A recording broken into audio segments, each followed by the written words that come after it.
What's good, SF Entertainment Podcast fans and YouTube? We are back with our regularly Sunday session, Power Podcast, and we have the fam here with us. Retro CG, Miss Honey, and Jack of Jordans. What's good, fam? What's going on, everyone? What's good, everybody? What's good? I think I'm gonna start with Miss Honey first. What you think about this episode? I liked it. And no feds. See how much smoother things run when we drop the nonsense. Like, this was a good episode to me. It was meaty, and this was the first episode that gave me original power feels. Okay. Jack? It was okay. I didn't really like it that much, but it could just be biasness because I overall don't really like the show that much, but it could just be being biased. Okay. CG? I'm flip-floppy. I could be on this side or that side, but it was a decent episode. It wasn't one of my favorites. But then again, out of the 7 episodes that we've seen, none of them have really been my favorite. But we're here to talk about Power Book 4 Force, episode 107. We're outrunning a ghost. Yes, indeed. That's outrunning a ghost. Another thing that bothers me is all these references to ghosts. Like, let the man rest. I mean, y'all wrote him off the show. Y'all killed him off the show. Let his name rest. Never mind the fact that we have a whole book that's named after him. Just let him rest. I don't know. I kind of think Tommy answered that, though, in this episode. He kind of answered those questions that we've all had about why they keep bringing up ghosts. I mean, so much so that people just naturally think that James St. Patrick is coming back. But I think Joseph Sikora did a great job in this episode kind of explaining why this ghost thing keeps coming up, at least for him. And it's all about him having this something to prove. And he brings Kate into it as well, because I had forgotten just how cruel Kate was to Tommy when James got killed. She basically said it should have been you instead of him, right? Because Tommy had given her a little bag, right? You know, as a part of his will, and she basically looked at her own son and said it should have been you instead of him. And so it keeps this idea that Ghost is, was this unattainable, this bastion, I guess, of the drug game, and Tommy's kind of always been chasing that. Well, he kind of was. So until he reaches that status in his own mind, maybe he'll always have this insecurity wrapped around Ghost. And I can give Kate a pass for that. I could see him being upset with her for a plethora of things besides the comment she made about him in reference to Ghost. I can give her a little bit of a pass on it because at the same time she was grieving. And people say things sometimes. Dude, that's his mama. That's his mama. That's his mom about somebody that wasn't even blood. But they don't have a traditional mother-son type relationship. So, I mean, she didn't make him milk and cookies, but she gave birth to him. Milk and cookies type of mama. Milk and cookies. All right. So at the beginning of the episode, we open up in a club scene, and man, I mean, they showing Liliana curves in this red leather. She walking through the club, and she goes up to, I guess, one of the local kingpins or one of the local hot guys, and he shoos the chick off that's with him and has a whole conversation with her about the Dahlia. And he's basically saying, I've tried some of everything. And she basically letting him know, like, nothing like this. And that's when she gives him that kiss of death, man. And he just, to the moon. You want to go to the moon? To the moon on to the moon on him. So basically, you seeing basically Dahlia is trending. You know what I'm saying? It's one of those things you see it's popping up in the club. Everybody's pretty much using it and feeling it, and it's like, oh snap, what is this? So they're using that kiss like a business card. Right, the That's kiss exactly is like what it is. business It's a card. It's calling like a card. promotion. Yep. Like, come here, let me. You know what I'm saying? Once this kiss is planted on you, man, this take off. You know what I'm saying? So, what y'all thinking about the whole club scene? And this is how they pushing it, promoting it throughout the clubs. And I mean, you know, so far it looks like it's working. Finally, they put Liliana in a costume. I had no idea who it was, though. I had no idea who it was until she pushed that hair back. Yeah, It was at that moment. I was like, what? finally they put. I like when I saw her walk through the club. I'm like, that's Liliana. Yeah, You know, because it wasn't Claudia. You know, I was Liliana, and she about to. yeah. Claudia You know, got I on thought I the kiss of death coming. I ain't see the kiss of death coming. It ain't seen her style or her calling, but I was like, oh, that's Liliana. Nice to see her in something else besides black. Yeah. Right. And it's neat because they actually took that same way to promote the drug that Claudia did when she introduced it to Tommy when she kissed him.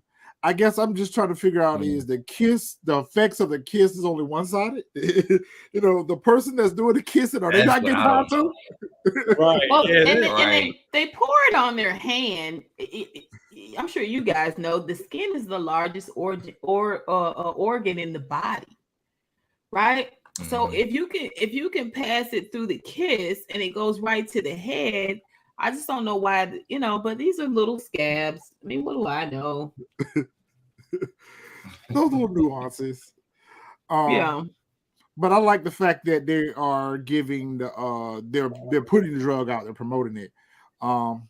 In this really sexy way too. I mean, that's a vibe.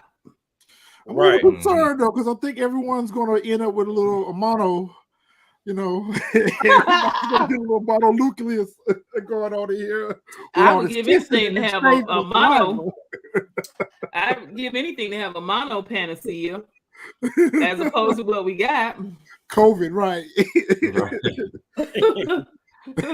Give me a little mono. Hell, I'll take it. Mono is everywhere. Right. Everybody gonna have it. Yeah, but I think it is positioning the story to be in this sexy way, which Claudia kind of introduced it. And they tried to do it in the intro, the season episode 1 intro, where they gave Chicago this sex appeal. The way they're marketing this drug adds to that, I think. And what's crazy is we spent so much time on the molecular structure of it. We didn't really talk a lot about the transport. So again, it's this positioning where a storyline could go either way. This drug could go either way. It could be like the greatest thing ever, bada bing, bada boom, or it could turn out to be disastrous. And Diamond kind of referenced it in this episode. I think I don't think that's what's going to end up happening. But at the same time, you know, I kind of got a little bit more insight on why Diamond is moving the way he's moving. We've gotten a little bit of nuggets on the fact that he had a bad batch of drugs that was out on the street. Yeah. And it kind of foreshadows that or forewarns that for this doll. Yeah. Exactly. And then the fact that he got roped up in charges behind it, that's what made him go sit down for those 15 years was he had those bad drugs out there when he was trying to round them up off he got caught. So his cautiousness to get out here and just be all out here in the open is not so much is because he's old school and you know he want to do things in the old school way. It's more so he's considering the risk. What happens if I put bad drugs out on the street again? I'll get roped up on charges. I had to sit down for 15 years. You didn't. You out here living life. So I kind of understand a little bit more now why he's so cautious. Yeah, and he just basically saying, "Hey, I'm not trying to go back inside. Like, look, I'm out now. I'm trying to do my thing, and we gonna do it quietly. But you know, I'm getting quality coochie. Right. I don't want to miss this up. Ain't trying to make no noise, but you know, that's pretty much what it is. And in the next scene, you see they're in the barbershop. You know, they're in their lair. Remember, Tommy and Claudia, they were at her place, Yeah, And yeah, they were yeah, talking yeah, yeah, about yeah. Talking how about impressed they were with the doctor. yeah. And you know, Claudia was kind of like more so pushing for her to produce the drug, you know, and a quick turnaround. And Right. Tommy, like, he's a little willing to be more patient on how long it takes for her to produce the drug, because it's just like what we're saying. If you rushing her to put this drug out on the street, it's like I was saying last week. She could forget something, mix up a bad batch or whatever the case may be, and your all-star drug can go to rock bottom. So, like, y'all need to leave this doctor alone for a little bit, man. Y'all pressing that lady a little too much. Right, y'all pressing her a little bit too hard. Y'all Yeah. overworking. Another Raising Canaan scene. Yeah, another Right. situation. And I'm just Got a club full of dead people. still back to the fact, why is Claudia doing business at her house? She need a layer. Yeah, she need a layer. They need a layer. The layer doesn't matter, and I'll tell you why. Because she don't know how to peek when she being tracked. True. So wherever she is, whether she got a second, third, or fourth home, somebody's gonna be able to follow her there. They need to. While Tommy's trying to teach her the drug game, Tommy needs to teach her how to keep her eyes peeled, man, because she's a liability until he does that. She's easily tracked. That's the problem. And he even told her in that scene. That, listen, I'm giving you a degree in the street game. You know, it's a PhD. Yeah, he said this is not. He said it's not a GED. This is a master's. Yeah. He said this is a master's to the street. Yeah. Pulls my teeth is hilarious. Yeah. Talking about the barbershop. Nobody's ever get their hair cut. Yeah. Nobody. Diamond didn't even get shaved. Yeah. Yeah, and they're always sitting. There's no hustling and bustling. There's no sweeping of the floors. There's not that's really needed. Yeah, it's crazy. It's crazy. That's why I enjoy more I think that's why I enjoyed this episode more, because we just got a lot more meaty dialogue. You know what I'm saying? And it wasn't this nonsense. You know, these lulls in the episode. So. Did y'all peep that Claudia had that same pleated brown? I know y'all don't pay attention unless it's a Jordan, but she had that same pleated brown skirt she had on middle of the episode in episode 6, right? Then we see her having this conversation and she's got this same pleated skirt on. What's weird to me is that I think it proves that they shoot a bunch of content. And then they splice it and create episodes. Yep. And I think that's why we always get so disconnected from episode to episode. It's not in succession, really. The filming is not in succession, yes. Right. It's like we're going to shoot for a whole day. We're going to start at 5 a.m. We're going to end at 9 o'clock at night. We're just going to take this, put this in this episode, take that, put that in. You're absolutely right. Yeah, it explains why I think Diamond's got a uniform. You know what I'm saying? I mean, we did do that breakup with Liliana, which I appreciated, but before that, it just seems like we've been seeing the same day over and over again. That's what I was getting ready to say. What's the amount of time that has passed between episode? Are we talking about days, weeks? Because it still feels like the next day that Tommy arrived in Chicago. You know, we've had so much stuff that's happened, so we know that more time has passed, but in the show, it doesn't feel like time is passing. And I agree, Claudia is feeling herself, and she is going to get in over her head. I think she's already starting to get a little bit in over her head because she out here making sloppy moves. Yeah. You say you don't want this drug to... You don't want the family to find out about this drug, but you go run and introduce it to Vic. I mean, which he probably would find out anyway. Well, not even with that being said, also as well too, we understand that it's basically okay. It's your baby. We understand that, but at the same time, if Tommy's trying to teach you how to quarterback the thing, you're gonna have to listen to him. You're not on the streets. Right. Well, you basically trying to say because it's my drugs, this is how things are going to be ran. But at the same time, Tommy knows the streets. He's trying to teach you the streets. He's trying to tell you a master degree. Right. He's trying to tell you like this ain't no GED in the streets. I'm finna give you the real game. You know, so if he's trying to give you the real game and tell you how to introduce it to the streets, then you're gonna have to go with that. And then basically let everything, you know, link up and play its part. You know, so the next scene Everybody's sitting in the lair. They sitting in their lair, man. Everybody, all seats are taken, all chairs are taken. Nobody getting a raise. Nobody's getting the cut. Nobody getting a line. Ain't no barbers. Ain't no barbers. Ain't no workers. There ain't no workers at the shop. Ain't no barbers. Ain't nothing. Ain't nothing. And then one of their buddies just came back. He said he was from Crescent City. I think his name was Blackstone or something like that. Yeah, I think his name was Black or something like that. He had just came back from wherever he was at. He was saying like, hey, Chicago is always gonna be home, and I never thought I would be back, and all this other stuff. And then here comes D-Mac and one of the other little street henchmen. Marshall.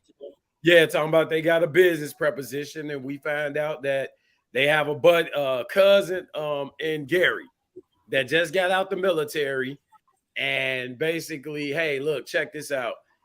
He has an opportunity to move drugs, so Diamond ain't with it, Jannard is. So now we seeing that, back to where we was at. And they even kind of dubbed Jannard, like, oh yeah, Shark Tank, let's go, let's get it. So again, Diamond ain't with it, Jannard is. So now they bumping heads. Oh, let me hear what he got to say. I don't want to hear it. No, this can be a bad idea. We can't run Gary. Who are we going to put in Gary? So what did you guys think about that scene? Whose friend do you think that this Blackstone dude is? Is he old school Diamond's homeboy? Is he Jannard's homeboy? What side of the fence is he on? I think he's more on Jannard's side.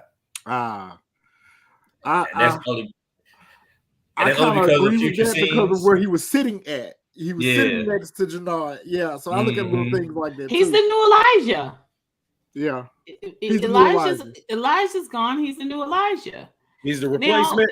He's the replacement. I didn't find him to be even moderately believable. He was giving me this goofy vibe. What was the oldest brother name in Canaan? Raising Canaan? Marvin. He was kind of giving me Marvin vibe. It wasn't until that scene between D-Mac and his cohort, when he was trying to get him to calm down a bit.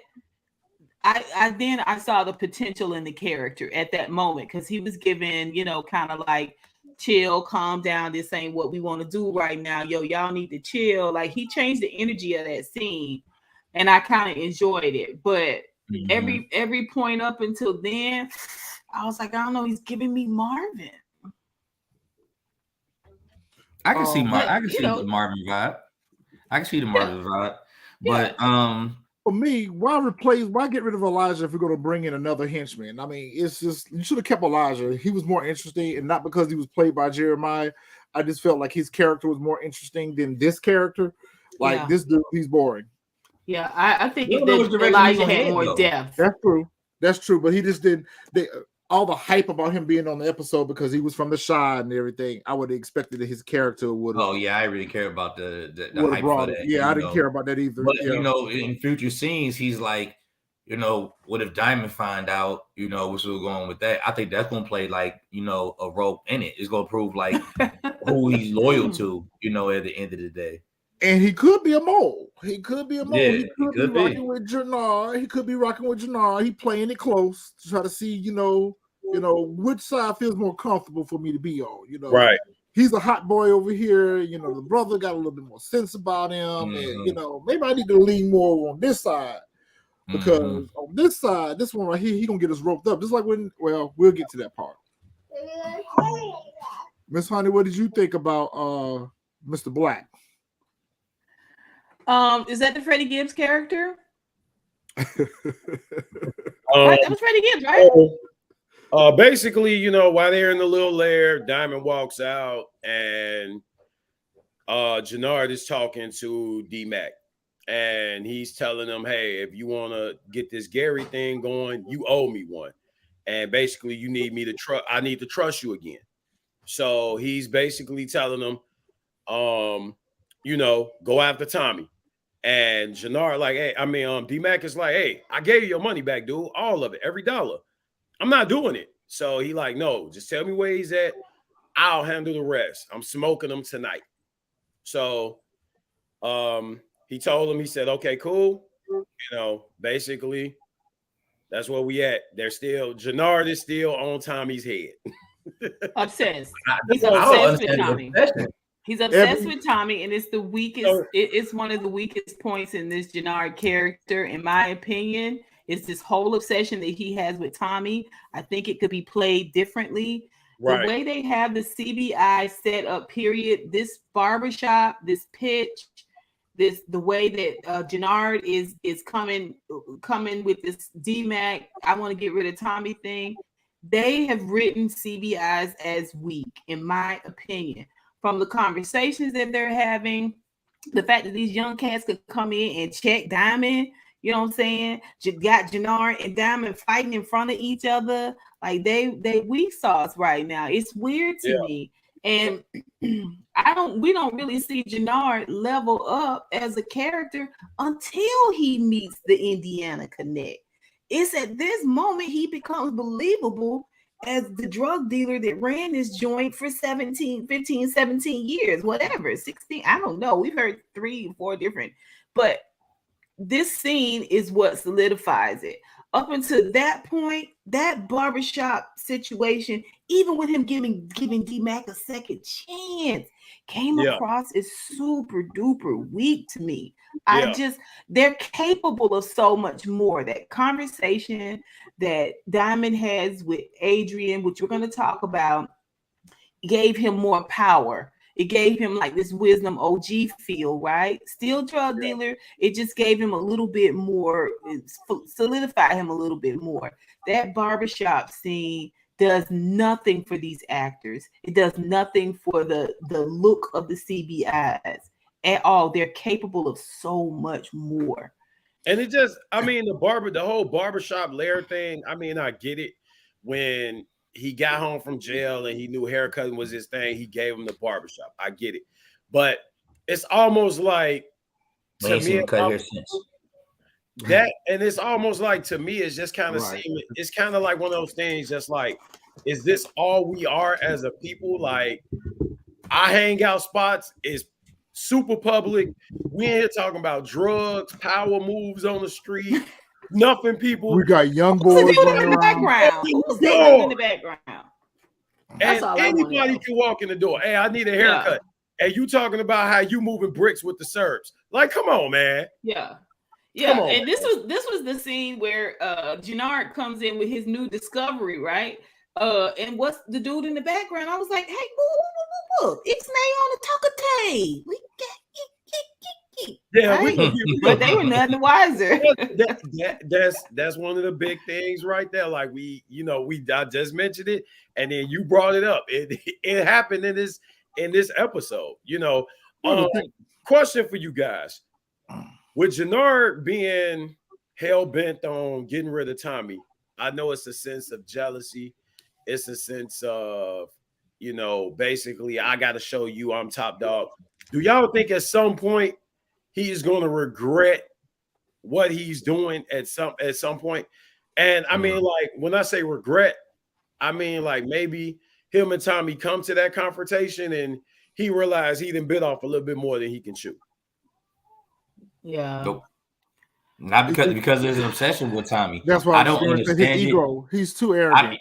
That's what it is. I don't understand it because, like, first of all, Tommy saved your life at one point. He gave you that pipeline, for the Serbs. Y'all cut him out, and it's not like he's stepping on their toes as of yet. With the new drug, as of yet, but you still want to kill him. And that's the crazy part about it is Tommy ain't trying to do nothing but put money in y'all pocket. He ain't trying to compete with y'all. He ain't trying to take y'all customers. He ain't trying to take y'all territory. He ain't bothering y'all. He saved your life twice. Right. He saved your life twice. What is it that you have beef with? Are you mad because he's got more clout? Are you mad because of how he is and how he rolls in the streets? That's what you want for yourself. How is you disrespected? This man don't done nothing. Probably because Tommy respected you. Like, You know, like Miss Honey said, you got the young boys just coming in, talking any type In of and way. out, in and out. You know, Reckless. in and out, just saying what they want to say, how they want to say it, and throwing money. No, I ain't doing this. And Just reckless. just really reckless when you supposed to be the number 2 guy. We first was the number 1 guy, but you the number 2 guy of CBI, and you can't even control your old people. And But if Tommy was to tell him all something, this collegiate backstory with him, and that he has such opportunities to go to school and be great and wonderful, and he's so educated, and he's all this. At least in Power, we saw that Ghost had a business side to him.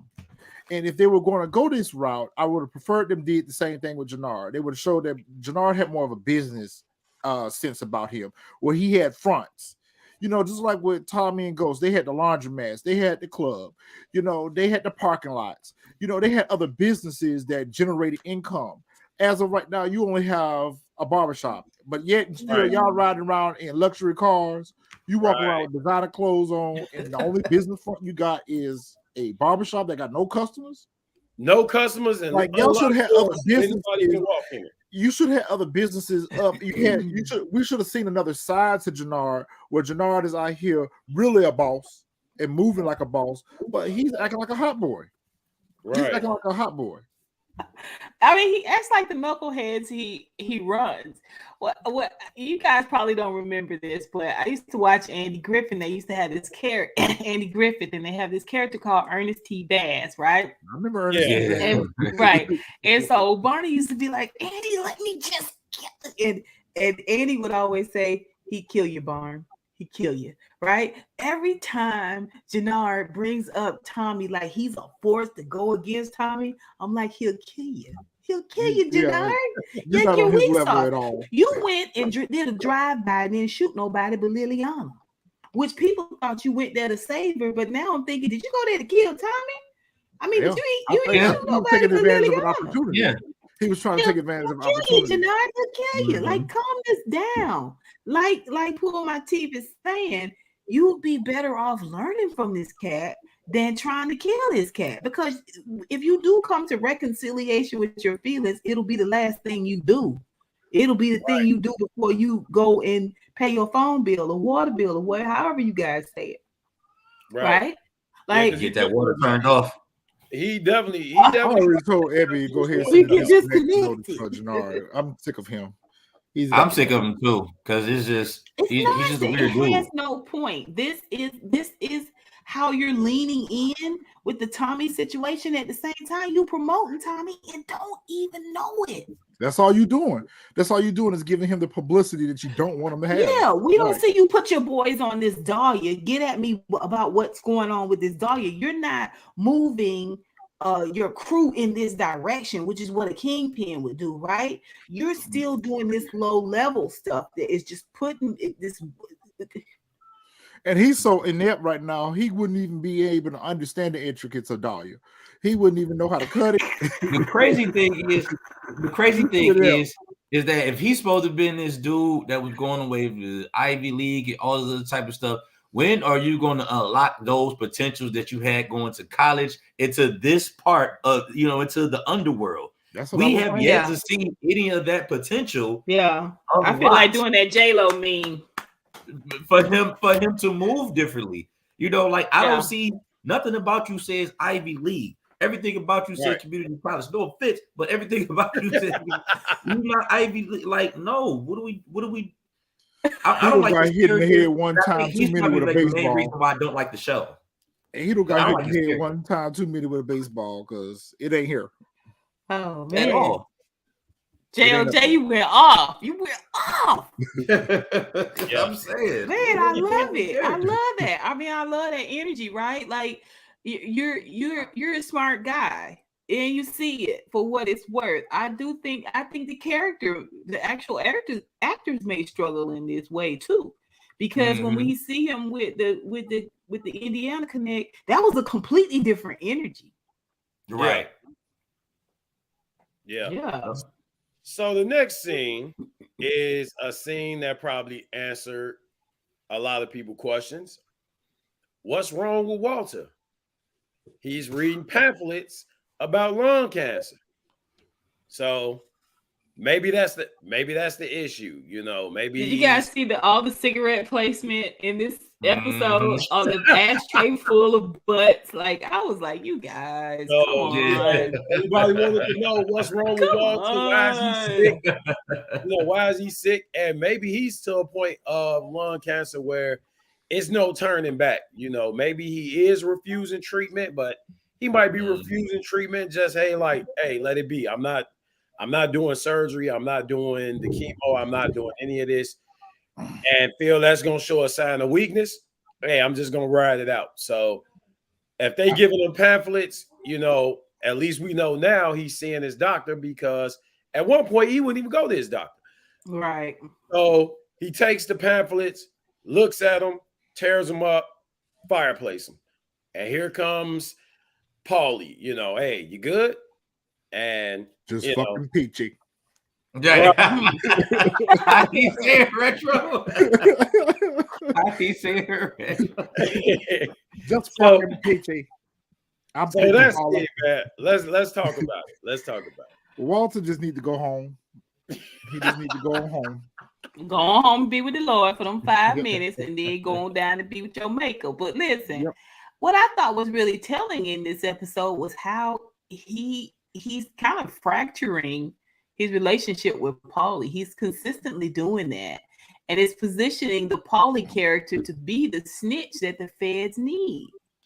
Yeah. Whereas last week we thought that Paulie was down for the culture, solid, down for the team. Right. Walter is brick by brick tearing that loyalty down. Yeah, he's fracturing that relationship. Yeah, you're fracturing. He did it with the sickness. He's doing it in this scene. But then when he brings it up to Paulie about the Serbs, but and Paulie's like, why would we have beef with the Serbs? Like, he didn't even bring Paulie in on that. Yeah.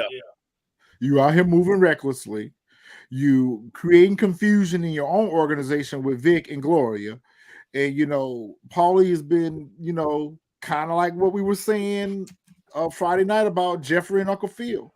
Is like, you're putting yourself in a position where your day one is going to turn on you. Yep. Because you are shutting your day one out. Now this man will roll with you, or at least he don't dirt with you, or whatever the case may be. Right. And now when he comes to you with valid concerns, you're shooing him off like you're the help, you're the worker. Go work. Right. So and then he sends Vic to. Am I echoing? But then he sends Vic to. Say it again. You do have an echo. Yeah. Let me make sure. Yeah. I don't know. I don't know why it's me all of a sudden. But anyway, he sends Vic to watch after Claudia, to track Claudia, but not Paulie. And Paulie was tracking Vic, remember? Mm-hmm. I mean, it's weird. It's going to be this setup.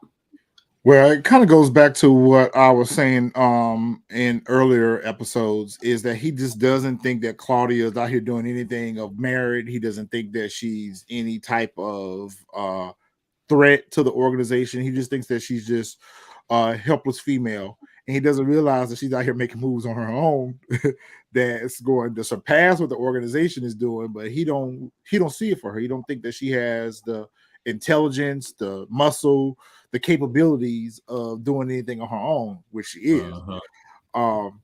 So he just thinks that Vic is the one that he needs to keep the closest eye on, and he's not. All Vic want to do is ride off into the sunset with Gloria. That's all that boy want to do. And I think that's part of the problem right there, is why he's sending, Paulie to look after him now. Also, with the Serbs taking a shot at him, I think he's more intimidated and have more of an issue with Vic following Gloria around and making sure she's good, and want to, like you said, ride off into the sunset with her, because that's not the Irish life. He's supposed to have an Irish wife and go on the run. So at the end of the day, that's a big issue to him. He's shown he's going to be there for his kids, because of course he went in there and shot 3 Serbs and basically told the waitress, like, hey, you go back and tell him that I did this. And, you know, if you touch my son, it's a wrap. But at the same time, it's still like, you know, that Gloria is that piece that's just like, man, like that man, like that thorn in his side, just like, shit, you know, you gotta go. You know, I gotta get you somehow, some way, gotta get you away from her, you know, because I want you to take over the organization, but you can't take over the organization how I want you to, and nobody's going to respect you because you're with a black woman. So, but he spends more time on the black woman aspect than training up his son. Like essentially, he's because what he did with the Serbs, he's essentially going to ground Vic and Claudia, essentially. All right. Mm-hmm. He's not fortifying his forces. He admits to Paulie that their numbers are super low. They don't even have the capacity to go to war with the Serbs. He hasn't had any for sure pushback with the Serbs. He's not meeting with the Serbs. He's not talking. You know what I'm saying? We don't see any boss moves from him at all. All we see him doing is just kind of keeping up with the kids. And meanwhile, we have not seen Vic do anything with his $38,000 per kilo, right? We've not seen him do anything with his weight. He's walking around sullen because he's love struck. That's it. Even when he gets to sample what Claudia has going on, that doesn't propel him to this place of you know, moving and shaking, because the only drug he's on is this this Gloria situation. And Walter can't even facilitate through that. His answer is, you and your sister stay together. Basically, you watch your sister. I don't want her doing nothing. I don't want you doing nothing. Everybody just sit. I was just like, this could be better. This could be better. This Walter, like, I foresee the Flynns going away and it becoming a little bit more about Claudia at this point. I'm not seeing it for Call me crazy. Yeah, Vic is fodder at this point. He's become fodder to me. Like, from him not knowing Gloria has slipped out back to her taking his gun. Now this, Call me crazy, but just based off of that comment that Paulie had said to Walter about, look, we low on manpower. Like, you starting a war with the Serbians, but we low on manpower out here. I could see where Walter approaches Tommy and wants Tommy to be part of the organization. Vic is slipping. Slip, fail, gone. He is totally he's totally focused on he's totally focused on Gloria right now. Tommy's moving in such a way. Tommy's moving in such a way where it's probably going to get Walter's attention. I could see Walter approaching him and asking him to join the organization. Yeah. He's definitely going to get Walter's attention because they got, you know, that new designer drug. So he's definitely going to hit his ear. He's definitely going to fall on his ear. He want to know who's selling this drug in my city. So like, who's got this shite in my city? Bring this shite to my city. Right. I mean, but he doesn't like synthetic drugs, though, right? I don't think so. I mean, we haven't seen him using. We need Walter to go on and be with the Lord so we can move forward. Yeah. But, in that scene, you also see, like, would you call it a moment of reality when he was reading those pamphlets? Like, his eyes for a minute, like, damn, I really got this shit. Then it was like, every time he cough is a moment of reality, though. Right. But he's again self-medicating with dark liquor. He doesn't have any intentions. He doesn't have Camel Cool Lights. Yeah. Or yeah. He's probably on Marlboro Reds. He's probably smoking Marlboro Reds. Oh. He don't have no intentions on trying to get any type of medical treatment with this, but I think he's trying to hold on long enough to get some controls in place within the organization before he decides to just go ahead and be at peace with his with his situation. But I still feel like he could probably knock on Tommy's door and say, "Hey, Tommy, I need you to come help me out with some heavy lifting," because he don't got no heavy lifters on his team. I don't think he got a plan at all. I mean, he doesn't have any wise counsel. Walter really does not seem like he is planning on dying. They're gonna have to we don't see no prep work in that way. They've not built his character up at all. You have to see Tommy because they got Tommy in me. I think they have though. I think they have. It just hasn't worked. His plan was Vic. It just ain't working. Yeah, true. Hey, really? I mean, the plan was Vic. Hey, y'all, I'm sorry. The plan was Vic is the one. He's the heir apparent.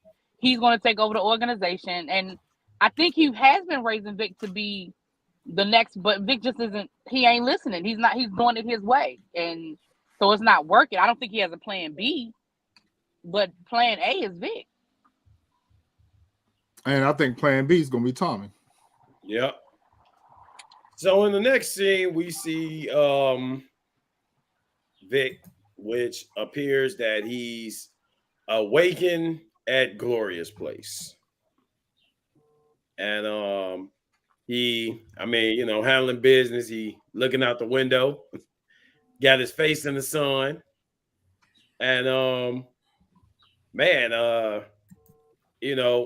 guess that night of his woman actually, shooting back, and then finding out his dad went and handled the thing. He finally told his dad that the Serbs was trying to kill him. And we seen in previous episode that Walter had actually took care of that little situation, rescue baby boy. And now he's laid up with Gloria, So again, this goes back to everything we saying again. Gloria. His mind is not on the prize. No drug dealing. No drug dealing. Just Gucci. Yeah, well, the thing about it is, though, it's kind of a common thing that we see in a lot of these Power installments. Not with every character, but we do see some elements where the children don't necessarily want to be part of the life. They're being forced to be in the life by the family. And I think that's exactly what Vic has been done. Claudia wants to be in the life. She's making moves to try to be in the life. But Vic, he just wants to live a normal life. He wants to be in love. I don't think he does. Yeah, he wants to be in love. He wants to be with Gloria. And they want to ride white picket fence. Yeah. I think you're right. He reaps the benefits of being in the life and having disposable income, but at the same time, he doesn't want to do the work that generates that type of income. So it's easier for him to just walk away from it because I have no desire to be in it anyway. Right. What y'all think about Gloria leaving him the note? And then we find out he calls Gloria Glow. We trying to figure out where Glow slipped out at, Right. Yeah. Where did she slip out? I guess she went at the bathroom window too. He probably did.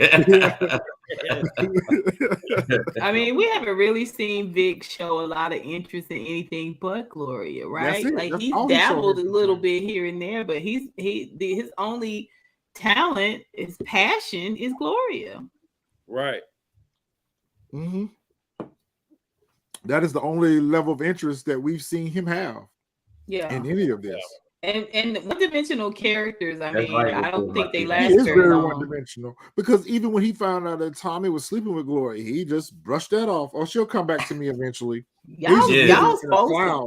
Y'all supposed to thumb wrestle or something about that. I mean, rock, paper, scissors, something. Yeah, something some kind of scuffle should have happened, like an arm wrestling, a slap fight, something.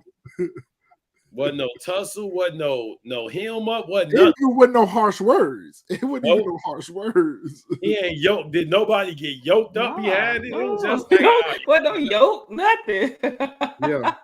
Nobody get yoked up. He goes into trying to call her and getting a voicemail and leave a message. I don't think Gloria sad little blue bubbles. I was like, oh.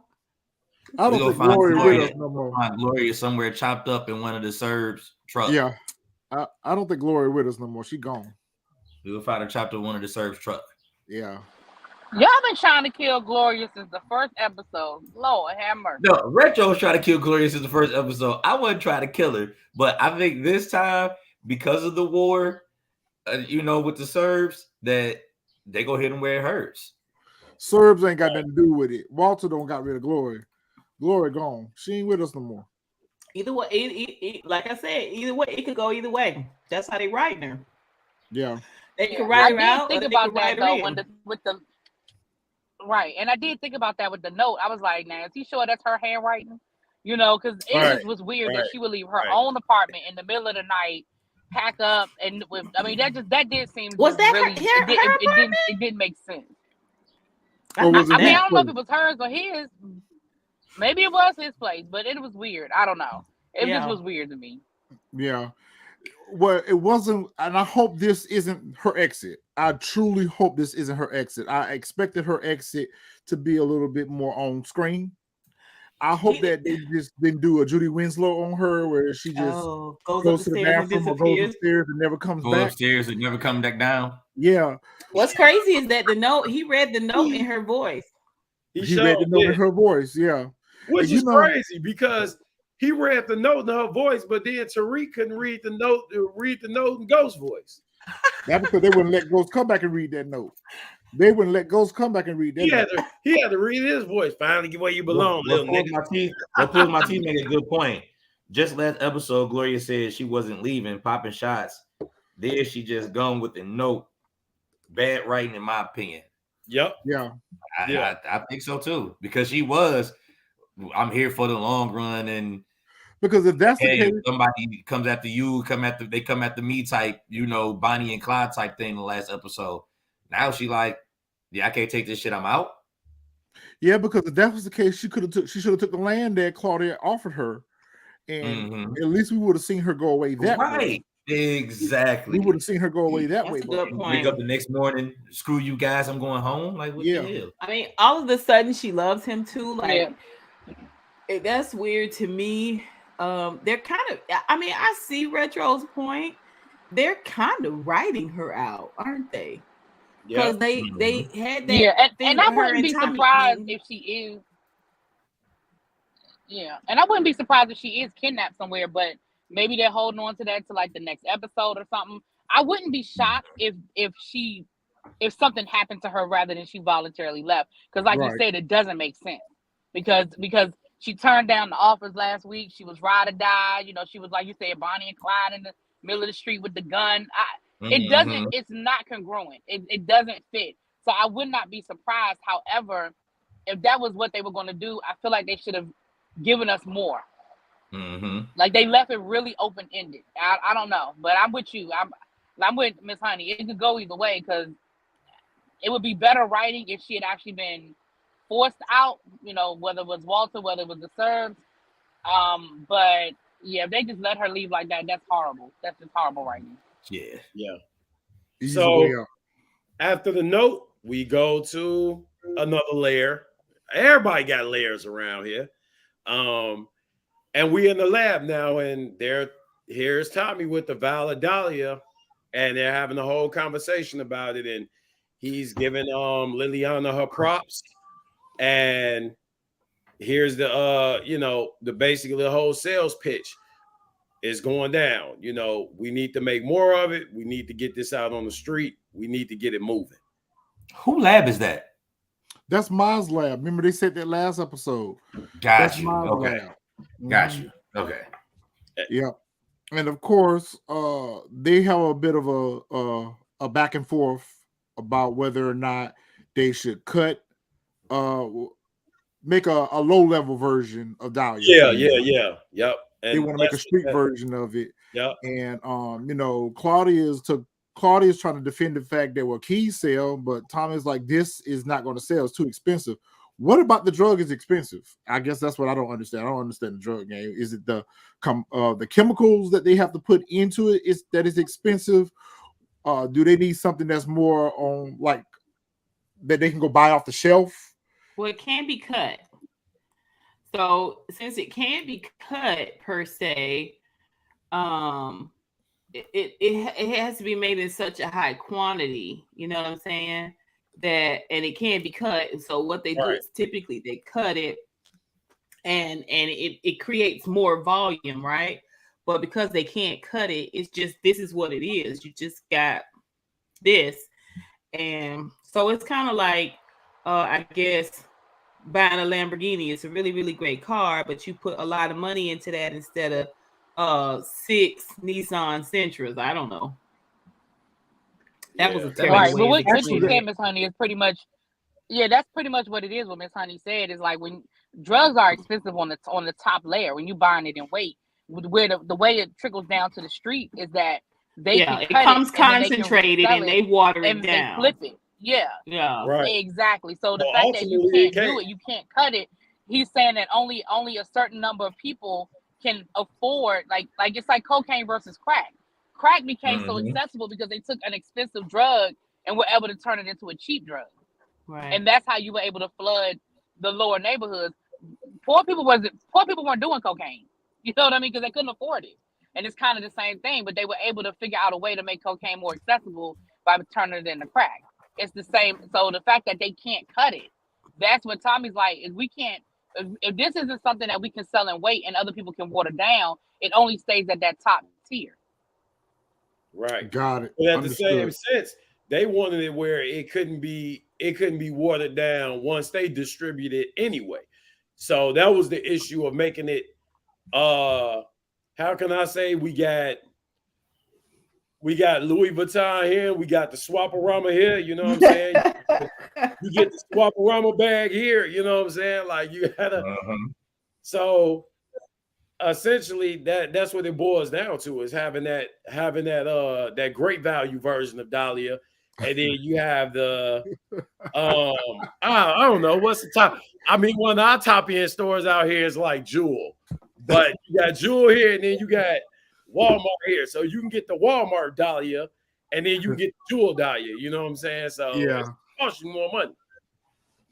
I just feel so sorry for this poor doctor. This lady's being held against her will. She can't go to the bathroom. She can't go to work. She can't go on a date. She can't do nothing. Okay, right. Well, nothing at all. Can't wipe her own ass by herself.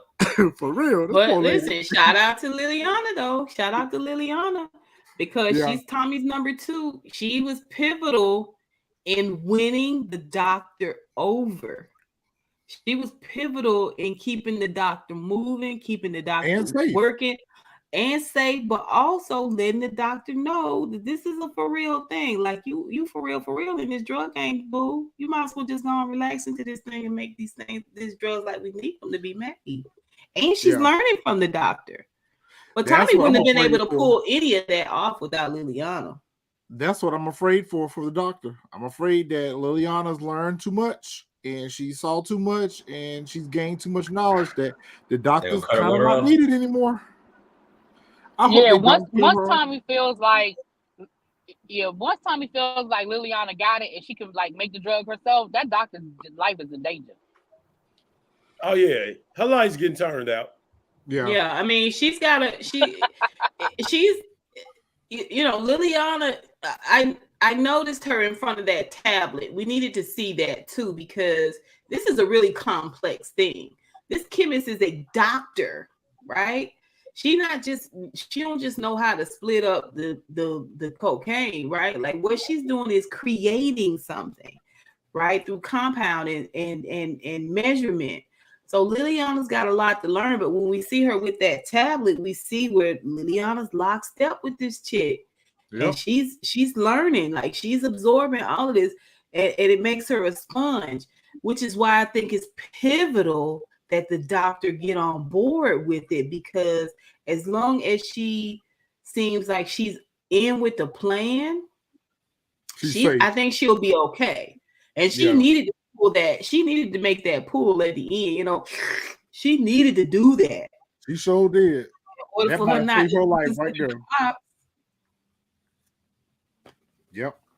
We didn't need that scene though with her and Liliana at dinner. We didn't need that. Yeah, they could have let that. They could have just said she was going on a date and that was it. Yeah, we could spend a little bit more time on Walton. Yeah. or trying to figure out where Gloria at. What They should have showed her at pulls the my bus teeth station. is She serves Trump. Yeah, they could have showed her at the bus station or the Greyhound heading to South Carolina somewhere. Parts of it is in the water, parts of it is in the surf trunk, parts of it is somewhere else. Nah, Gloria out of here. Yeah, Walter though took care of that. if they got a red hair running Gloria's bymates, we'll know. Right. So the next scene, they're back at the spot. I guess the barbershop has like a back room or a basement to it.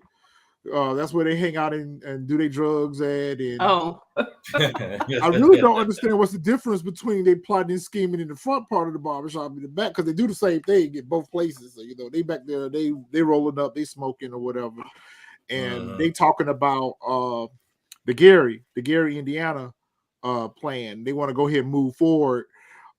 Even though Diamond doesn't want them to, they're gonna go ahead and move forward. And you see Jannard roll up on D-Mac, and he's pretty much telling D-Mac, yo, have you gotten any information for me yet? He's like, dude, you just put me back on this. Like, give me a minute to step through it. I'll let you know. But he's been by Tommy's house before. That's where he shot up Liliana.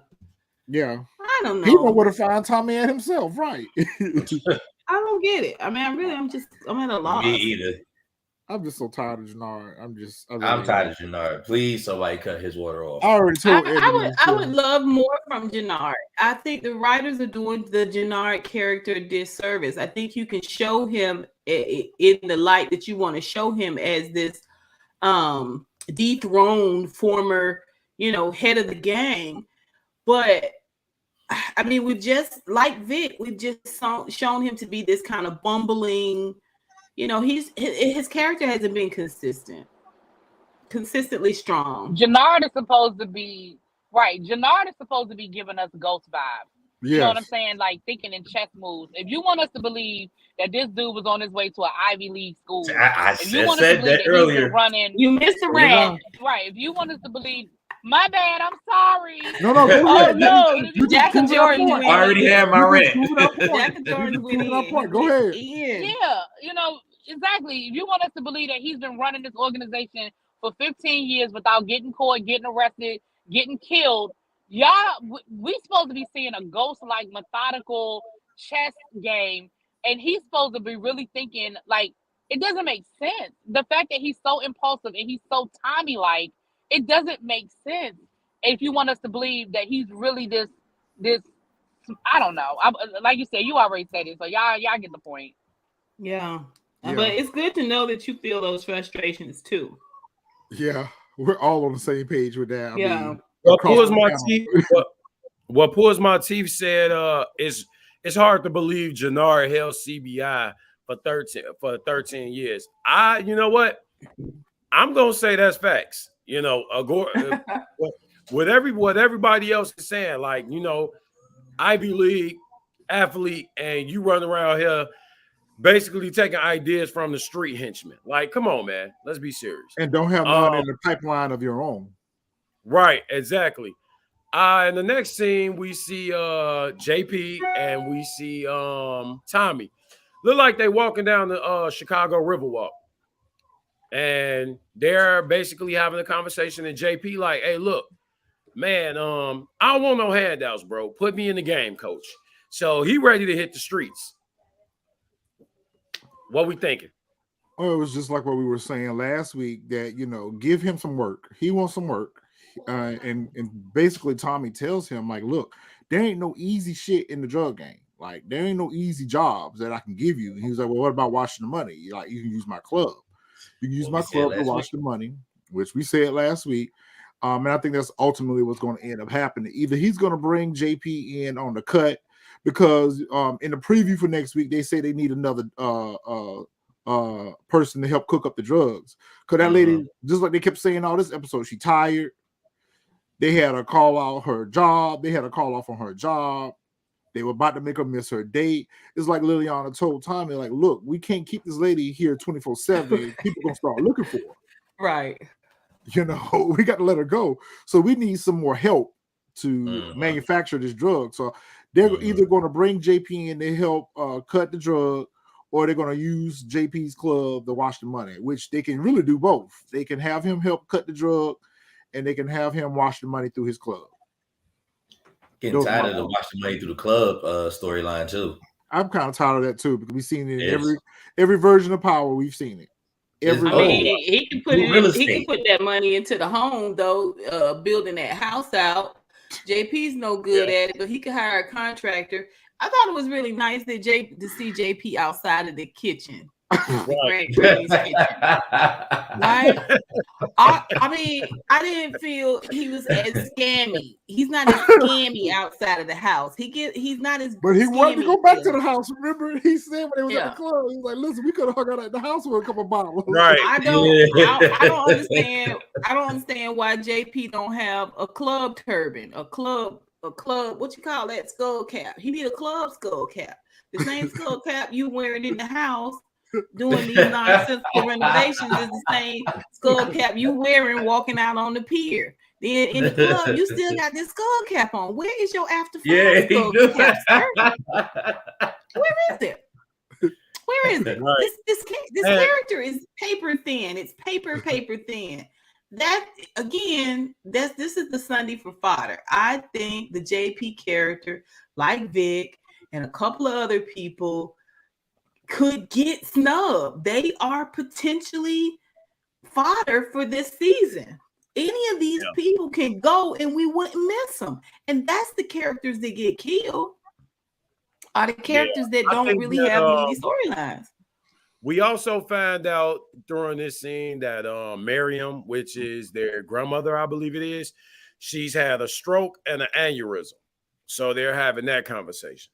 And it's like, poor grandma, like, you know, you got Tommy, he just like, hey, look, I don't want nobody close to me. So call me crazy. Y'all probably gonna go in on me with this. Oh no, you're gonna say what I'm thinking. I feel it in my bones. Go ahead. You feel it in your bones? Yep. Well, you're gonna say what I'm thinking. Go ahead. The grandma up out of here too. Yeah.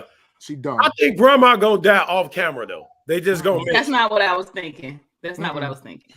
No, because to me, JP alluded to the fact that he wasn't sure what happened to Granny. To me, he was alluding to the fact that Kate might have had something to do with why Granny was in this comatose state. He was like, she's bad off. It was almost like she's been poisoned or something happened to her, which made me feel like maybe she's going to come out of this and there's going to be more with Kate and the Granny and what their past really is. I might be giving too much to it. I don't know. I think I just want so much. You're on the right path. You're on the right path, Miss Honey. But I think what we're seeing here and what we're hearing here is this is how Kate's going to be introduced into the show. Yeah. Because of the fact that Tommy made the comment about Kate had already written the mama off. So in Kate's mind, you already dead. And so, you know, JP, you see this all the time with Tommy. When somebody plants a seed in Tommy's head, it grows. Right. So because of the fact that JP made those comments about, hey, it might be time for us to call Kate in, he feels like that lady getting ready to die. And either that lady's going to die next episode and they're going to have to pick up the phone and call Kate. Something's going to happen with that grandmother. They're going to reach out to Kate and let Kate know that her mother just passed. Kate going to be there to try to get some life insurance money or something. This is how Kate's going to be introduced into the story. I hope Granny wakes up for like 15 seconds and spills some serious tea on Kate. That would be awesome. Yes, I hope that we get that. I hope that we get that.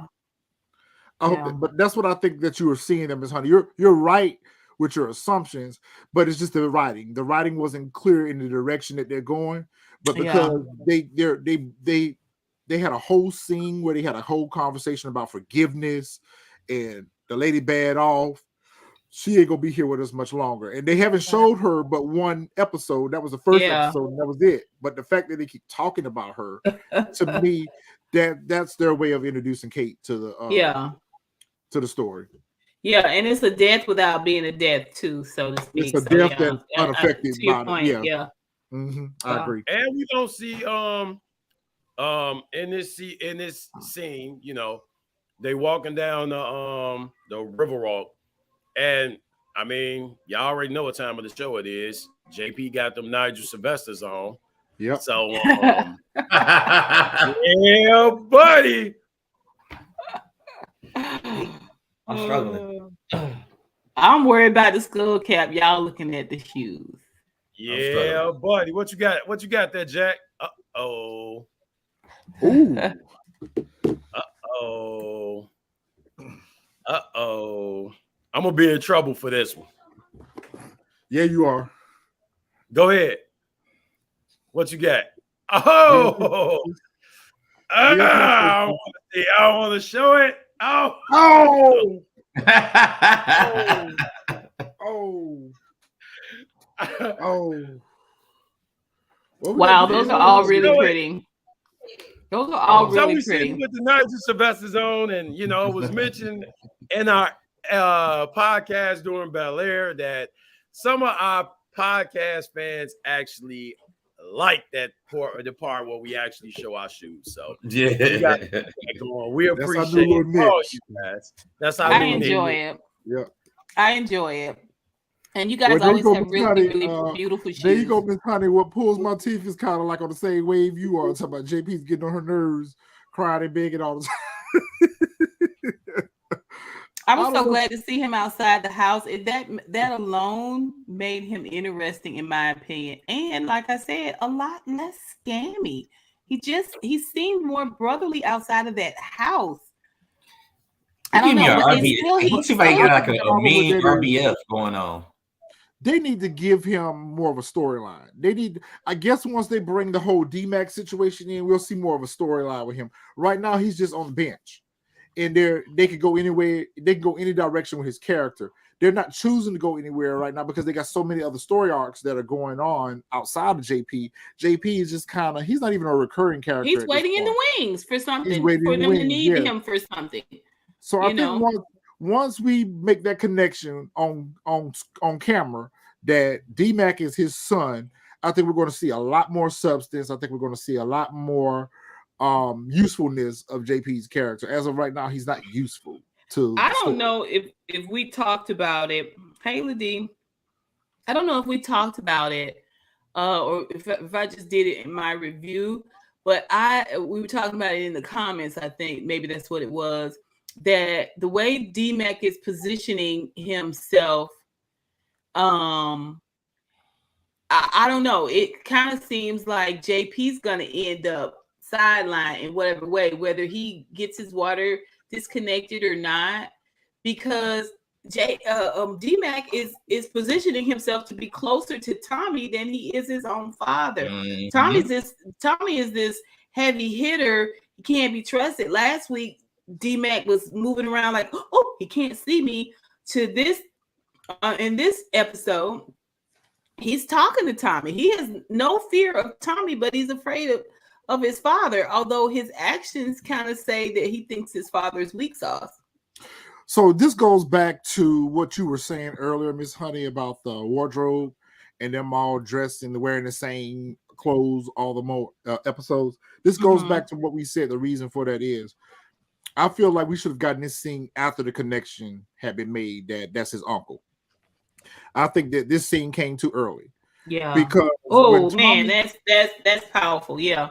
Go ahead. When Tommy, and the reason why I say that is when Tommy made that comment, so when D-Mac rose up on Tommy peeped that he had been following him. Yeah. And Tommy knew that he was following him last week because when he turned around and he showed his strap, he's like, why have you been following me? And he was like, I'm just trying to put this in your head that, look, you need to keep your strap on you at all times. Don't get caught slipping or whatever. And Tommy's like, well, why are you looking out for me? Why are you giving me advice? He says, I have my reasons. So I feel like we got that scene too early. We should have gotten that scene after the connection had been made that Tommy's my uncle. Yeah. But you are absolutely right, Ms. Hardy. Yeah. Tommy and D-Mac are going to be more closer. They're kindred spirits. They both out here running the streets or whatever the case may be. After we saw what happened with D-Mac and his little homie, we're going to see that D-Mac is probably going to leave CBI and start running with Tommy. Yeah. Yep. And that was one of the better scenes. But That was one of the better scenes. That was one of the better scenes, but it goes back to my point with JP being fodder. Like, if you're not gonna interact with D-Mac and Tommy in this way, what good are you? You're the catalyst to bringing them together, yeah, or them. And that may be what we're seeing with that. Maybe he is the catalyst that brings them together. Yep. Yeah. Yeah. That brings D-Mac and Tommy together, but then outside of that, what do we need you for? Right. Facts.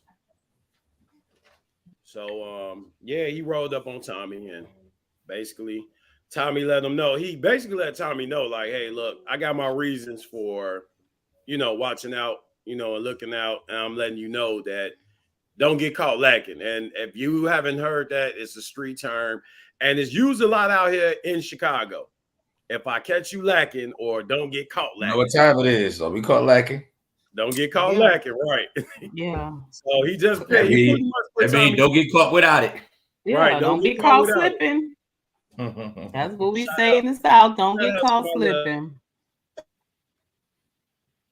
Hanging out with his uncle, and he don't want his he don't want his cousin. So yeah, he hanging out with his uncle. He gonna be a courier for Dahlia. That's what D-Mac gonna be doing. D-Mac gonna be out there pushing that Dahlia. I don't think he gonna be out here kissing niggas, but he gonna be out here pushing them drugs. And he gonna be a hitter. He gonna be a hitter. Yep. You think so? Yep. And he already a hitter. The ironic part about it is he may be the one to take out Jannard. He may be the one to take out Jannard. Please but do.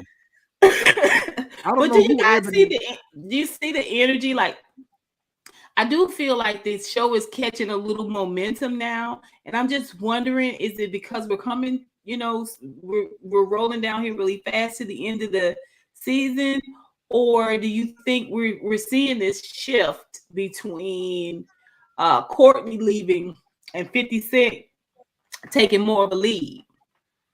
Because we're seeing harder edges in our characters all around. We're definitely getting harder edges, and this may be where the transition occurred at, because we're on episode 7, so we got like 3 more episodes.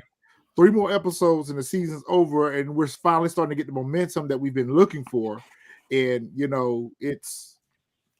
I'm not gonna say it's too late, but it's just been too much wasted in the story to get us to where we are right now. Like, they should have fast-tracked us a little bit. They've drug out this whole Flynn family thing, and we've just spent too much time on other story arcs instead of the ones that mattered.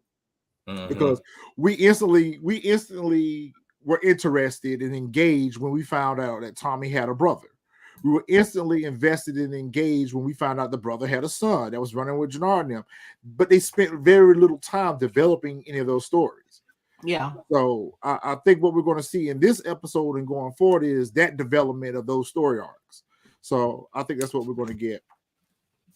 Oh no, what pulls my teeth? No. She said JP gonna get his water turned off. and Tommy gonna raise D-Mac. I can see that happening, but I don't think that JP water gonna get turned off, because if he does, Kate will be the one to get it done. Kate, while he ushering her back in, he could be ushering his character out. I think we got a little bit more use for D-Mac. I think we got more use for JP. I think JP Club gonna wash that drug money, and D-Mac gonna run the streets with his uncle. I think that's what we're gonna see. I don't remember. It's gonna be a family business. I said that early on. They're gonna be a family business.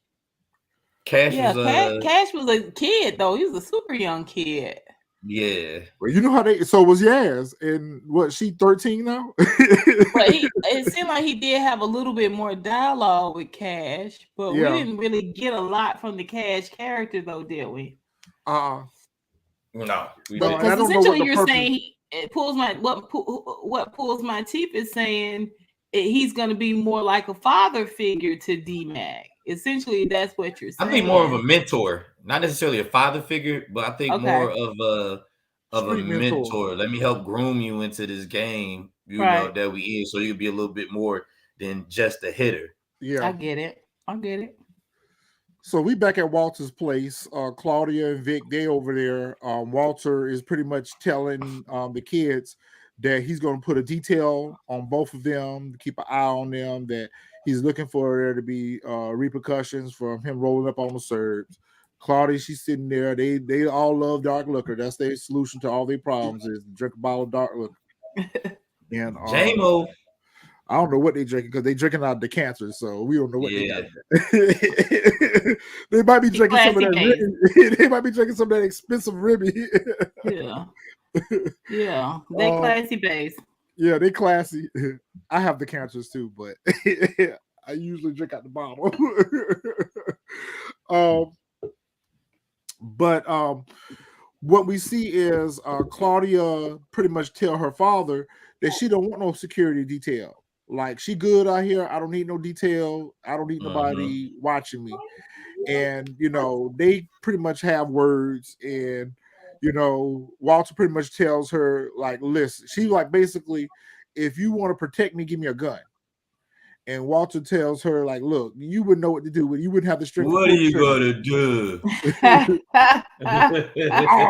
What are you gonna do? Right. Like, you do not know that skirt been busy already. She already done put somebody down. Like, she ain't scared. She put 2 people down. She turned 2 people off in one episode. Yeah. Tommy got her in boot camp, though. He got her in boot camp. Basic training right now. She have to dig a few more. This is what we do. Get out of here. But if she have to dig a few more of them 6-foot holes by herself, though, she gonna learn how to move smart. Sorry about the technical difficulties. I don't know what's going on around here. Internet goes out and then it comes back in. But yeah, you're right, Miss Honey. What are you doing one of these numbers, though? She's gonna have to dig a couple more graves. She doing one of these numbers, don't y'all think? She just like she feeling herself way too much. She like, well, you never know what I do, with push come to shove or whatever the hell that she said. But I'm like, being petulant. Yeah, right. She's being Are we on the Chris, I know you CG, I know you was probably covering. Are we on the scene where they're in Claudia's lair again? Oh, we already passed that. Well, we were actually getting to that scene. We'll get to that scene where Liliana and Claudia at her place. Yeah, and they had the girls come in. I'm in charge of the girls. Yeah, Claudia's in charge of the girls. Or is Liliana in charge of the girls? You are in charge of the girls, right? You are in charge of the girls. Yeah, she's onboarding a new marketing staff. She's onboarding a marketing staff. This is it. It's a verbal NDA. She's doing an orientation. She's doing a new hire orientation. And again, like you said, this is her personal home. She was her doors is just open. Everybody's coming there. Yep. Just like the CBIs in the barbershop. Yep. Just like CBIs in the barbershop. It says, hi, family. Do you think once Tommy discovered this D-Mac is his nephew, will he not want him in the game like Tariq? Nope, because he already in the game. He already a hitter. So I don't even think it's really going to matter to Tommy. Tommy might try to, sway him. But then again, with Sean, he was trying to push Sean into the game, and Ghost was trying to take him out of the game. So you never really know with Tommy, but with D-Mac already being the hitter, I think he's just gonna groom him a little bit. I'm excited about hearing Tommy be called Uncle Tommy again, though. I kind of missed that. Yeah. I mean, it just hearing that kind of just denotes family, and it tied him to the St. Patrick's. This would sort of anchor him to his side of the family a little bit more. Yeah. Uncle Tommy, yeah, that would be great. Most kingpins got nephews too. I mean, come on, let's do this. That's exactly how she was looking at it. What pulls my teeth? Claudia was looking at Walter like, if you know what I know, and yeah, she got a couple of bodies, but like I said, she's still beating her chest a little too hard right now. Like you gotta relax. she feeling herself for sure. I'm telling you, Tommy gonna have her bury everybody that he have to kill and that she have to kill. And when she get tired of digging them 6-foot holes, she gonna realize I need to move smarter and not harder. Because he sure sent her right on her way. Go on and go to the woods. Make it happen. You know what to do. Get your shovel. Come on, get your shovel. I think that was a good question, though. I don't think that Tommy is going to want to push D-Mac out of the game once he finds out that's his nephew. Just like DJ was saying, he's already in there. He's already part of life. He's already reckless. I think Tommy is just going to groom him to move better into life. I don't even necessarily think that he would have had an issue with Tariq being in the life ultimately if Tariq would have been moving a little bit differently. But because, that wasn't his child, he really didn't have too much of a say in what Tariq did and didn't do. Right. Because remember, he was trying to push Sean into the game. Yeah, he was trying to put Sean in the game.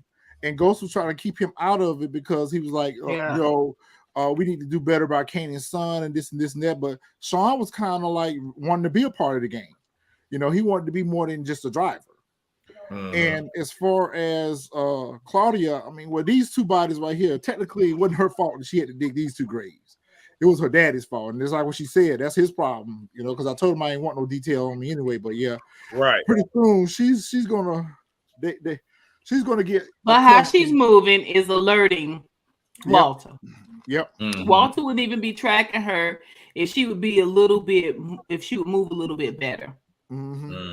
Or at least know she's being tracked. Especially like you don't see Tommy's car parked out in front of the lab. Right. Her car is parked right out in front of the lab, and we know that this is not a part of the Flynn's business organization. So the question becomes, what was she doing there? What is she doing there? So yeah, you're bringing attention to yourself. You're doing orientation and onboarding of your couriers at your house. It just goes back to what I was saying with Ghost and Tommy and them. They didn't do no personal business. You never seen them do any type of personal business at their homes. Right. Unless it was with the organization, like it was with the family. Or like the only thing they did was they spoke in Ghost's office at the penthouse. That was it. But even then, they didn't have no foreign companies there. That was the family. That was the family. Claudia, she got everybody, just like Ghost couldn't even get up to his own penthouse when Tasha changed the passcode at the whatchamacallit. Like, y'all living in these high-rise penthouses, these people should be able to just walk in. You take an elevator to your house. Right. There's a reason why Tommy's 60 and she's 40. There's a reason for that. Right. Yeah, right. And so he's really peeped her from Giddy Up. He's peeped her when he had her cave on the 60-40 situation, the 70-30, whatever, however he was doing it. When she caved on that, he commandeered her business from there. And if she was smart, she'd do like Liliana, which is learn all she can learn while she can learn it. But instead, she's being petulant and spoiled. It's a reason why he's 60 and you're 40, girl. Exactly. Your dad's not teaching you. He ain't learning you nothing. Your brother's weak sauce, right? He's swift. So here's a chance for you to learn, And I think when Tommy stunned her in that way, it said it all. That said it all. Hey, really, B. There she go. Really? There she go. Hey, everybody. But aren't really. Aren't really. I said that because of the back chat. Really. But what I really like Liliana's character. This was not what I expected. This was not what I expected. I think Liliana is dope. Especially this episode made me feel that way too. Yes, especially from her role and power to where she is right now. Very unexpected turn for this character. And it's going to be so sad when they kill her. I'm going to be very upset about that. Why are you trying to kill Liliana? This is power we're talking about. Everybody that we grow to like in these shows, they get killed. Don't kill Liliana. I don't want to kill her. She's gonna last until next season. She be all right. I don't want her to go because I really like her. I got big hopes for Liliana. I really want Liliana and Claudia and the chemist and Glory to be formidable foes. If they can kill, I still think we can get Powerpuff Girls out of these ladies. No, you ain't get Powerpuff Girls. You ain't getting no Sailor Moon. You ain't getting no Powerpuff Girls. You ain't getting none of that. Liliana is gone. I'm telling you, this is power. If they kill Ghost off of the show, her ass gone too. Watch. They killed Ghost in the final season. Like the show was over. I just feel like you and JOJ have become jaded because you guys have been rooting for this show on sideline. This episode, you guys both are like both barrels. Like, I'm taking characters out. I ain't take nobody out except for Jadar. And Gloria. I didn't take Gloria out. Never mind. You can see it in the writing. Everyone that has ever been an ally to Tommy, everyone who has ever been a love interest to Tommy, anyone that has ever been close to Tommy, he says it all the time. Anyone who gets close to me is not safe. He said it in this episode, yeah. Mm-hmm. She's not safe, and it's going to be really disappointing when they do it to her because there's so much more they could do with her character. There's so much more they can do with this team up, but because they're going to pull a quick ratings run, we're going to kill her off, and this is what's going to move. This is what's going to move the story forward. Where JP is going to become his right hand man. D-Mac, they're moving it more towards this going to be a family ran organization. Kate's probably going to have a role in it. JP's going to have a role in it. D-Mac's going to have a role. In order to do that, they got to get rid of these characters that we like because they got to bring forth the characters that we don't like to the spotlight. They got to get rid of the characters that we do like. And Gloria, I don't care about her. Never liked her character. She's boring. Liliana, that one I'm going to be pissed about. I'm going to be like ghost level pissed. They take her out. They killed Zeke. They killed the professor. You know, so I can see, I can see that. You're on fire. You in jail. I mean, you guys are seriously giving me something to think about. Like what we've been you watching just Power said for a long time, and we've been rewatching Power for a long time. Me and Damon will go back and rewatch older seasons. Yeah, it's the same thing with Holly. We did not like Holly's character, but Holly was useful. She was useful.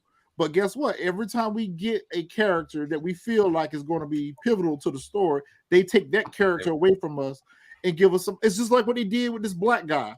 They took away Elijah and gave us this dude. Now they want us to be invested in this dude, but we liked Elijah. Why did you take him away? You could have kept you could have kept what you had in place already. That's the one thing I don't like about the writing on Power is because they don't develop the characters that we've watched for several seasons or several episodes. Mm-hmm. They just get rid of them and introduce new characters, and then the new characters play the role that the old characters played. Yeah, the writing is like Dahlia. You got a quality product, but you're cutting it to the point where it's just not going to be great. Right. I hope that I'm wrong. I hope that I am wrong. I want to be wrong, but with this writing, I can't see how I am. Right. So our next episode, our next season that comes, I mean, episode, what we get? He's sounding like one of the writers now, isn't he? Right. Next episode on the next season.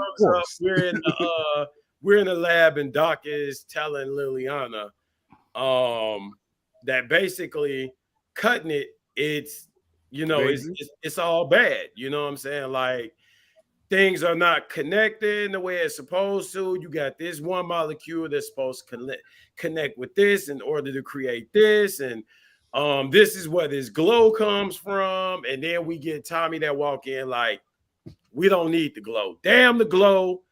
All we need is reduced product. That's all we need. We need you to take premium and cut it. That's what we need. We don't need the glow. Damn the glow. Get rid of it. Said it was a fingerprint too. It's kind of like He says leading right back to you. Yeah, it's kind of leading right back to you. So we don't need all that, And they like the glow is the signature. No, the high is the signature. That he was educating them. To the moon. Yeah, it was a great Tommy moment. I'm sorry. This was a killer scene for Tommy. I liked it. I liked his demeanor, the energy he was giving, his facial expression. Like he was coming across pretty hard to me and knowledgeable. You know what I mean? I loved it. I loved every moment of this scene. It came across a little irrational But when we saw that scene where Liliana said, "What if she can't do this?" and he says she'll do it, but what if she can't? He would. It was non-negotiable, man. He said she'll do it. Right. Right. And I don't know, I'm a killer type tip, but just he believes in this thing, and what he's putting into it comes across as authentic to me. Right.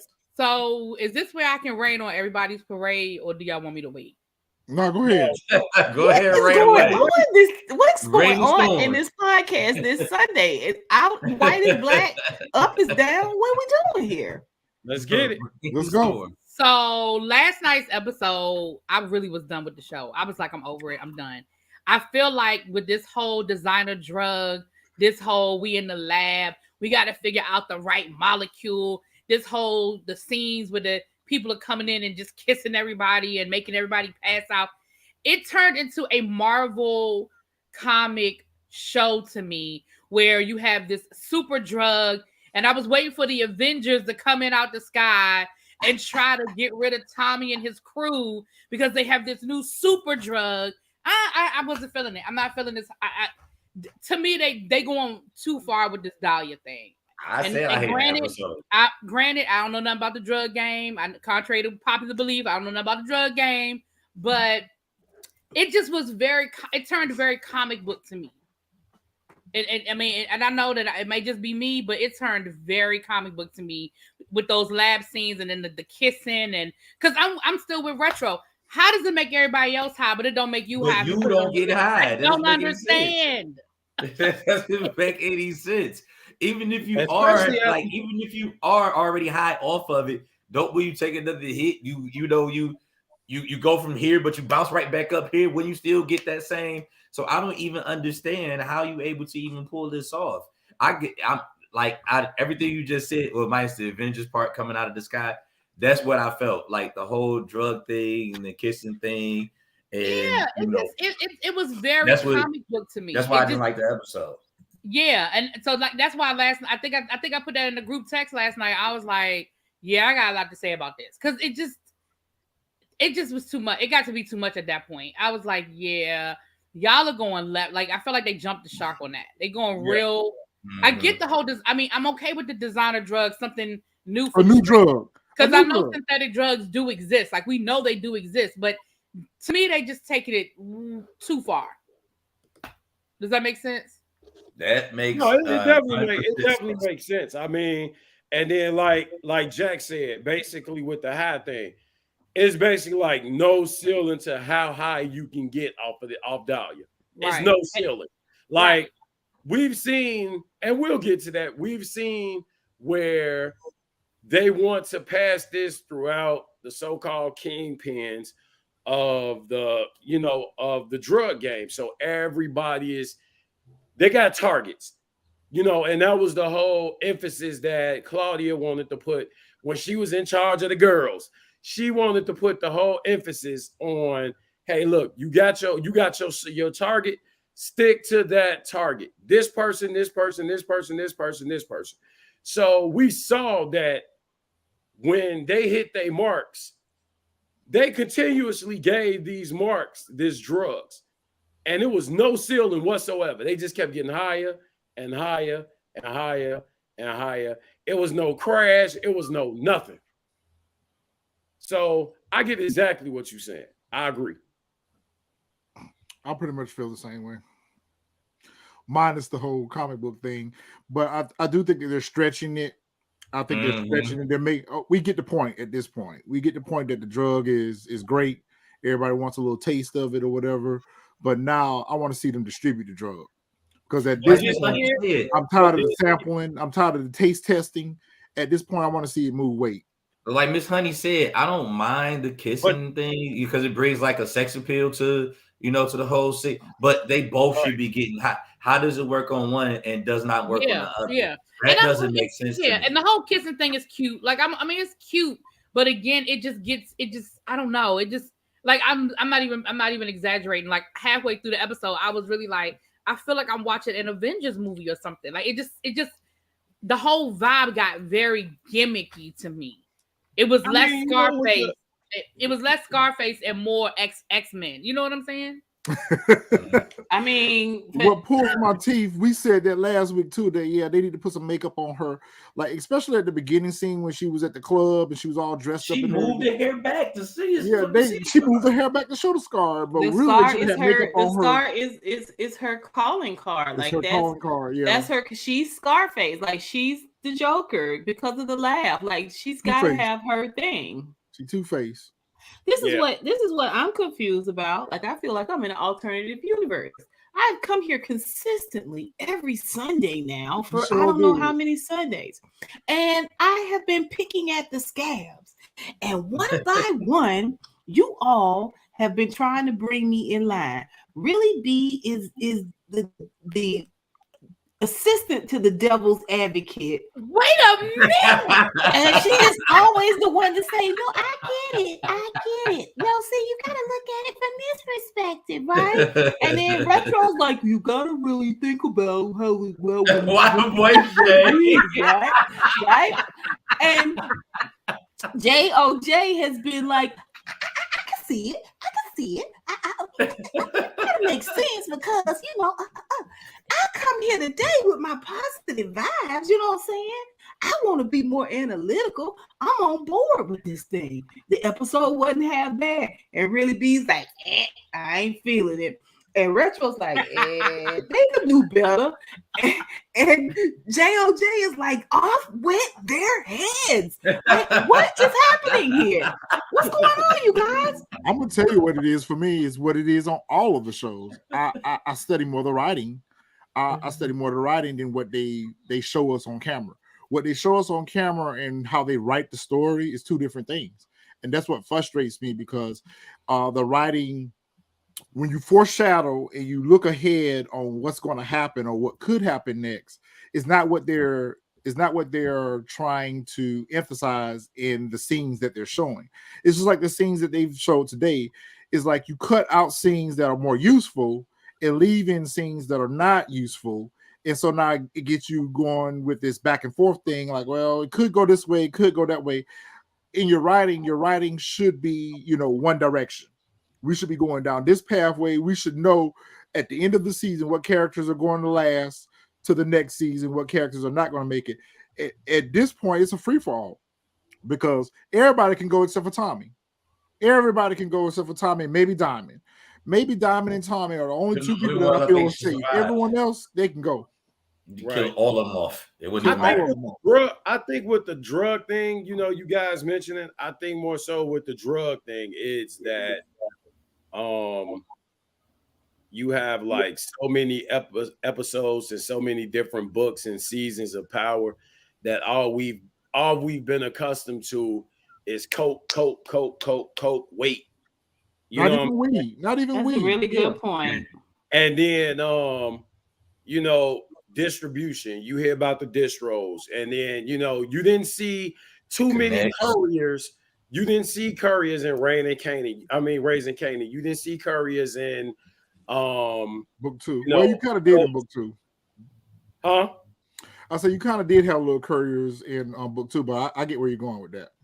So we've always saw a lot more infrastructure though in the original Power. You got to see a lot more infrastructure, and we got more accustomed to coke distribution, high level. Basically, wait. Yeah. Now we come to Force, and we have like, are we getting these little bitty valves? Now we in the lab and they cooking. Now it's like, okay, now produce the weight. So we're in this whole thing, and then it's a designer drug now. These are like the end things, considerably, what the time is now. So it's kind of like a transition, and they're adding these modern times with these modern drugs. Oh, well, this is what's new, and everything has a name now, and that's how you identify it. So, I get it with the drug thing, but what I'm saying? It's one of them things that I can see like the evolution of, the drugs with the show Power. Yeah. This is the first time we're getting to see the drug as an actual character. It's always a character. Yes. It's always been a supporting character. The meat of this show was Tommy's life, Ghost's life, as a family man, as a club owner, as a dude whose heart was, The struggle for with power. Angela. We saw, like I said, we saw more infrastructure with each character, and the coke didn't really take precedent. Dahlia is an actual character in Force. Right. That's true. Facts. That's valid. That's a valid way of looking at that. Facts. Yeah. And I think we're seeing less. We're seeing it more with Tommy, but I think that the recurring theme throughout Power is who has control. Yeah. And who is going to be on top and who's going to be on the bottom. And I guess that's what we're supposed to be feeling, the power struggle with Jannard's character, because he kind of wanted to take out his own brother and he kind of wanted to take out Tommy. He wants to be number one, but he lacks the skills. He lacks the skills to be number one. Exactly. So, he wants to be number one, but he doesn't have the infrastructure. He doesn't have the fortitude. He doesn't have the resources, and he doesn't have the skill to be a boss like Tommy. One thing I do like is that they are trying to give us a different version of Tommy. And they have him constantly speaking to that. Back in New York, I ran for this person and all I knew was the streets, and that's all I wanted to do was the streets. But you kind of see him making ghost-like moves in this show. So you see that he's grown. You see his character's grown. So I like the fact that they have grown his character, but also they've also made him a Deadpool assassin. So it's going back to the whole comic. He's taking a break from that, though. No, he's not. Now, he's killing me every episode. Yeah, but Tommy was more ballistic in Ghost.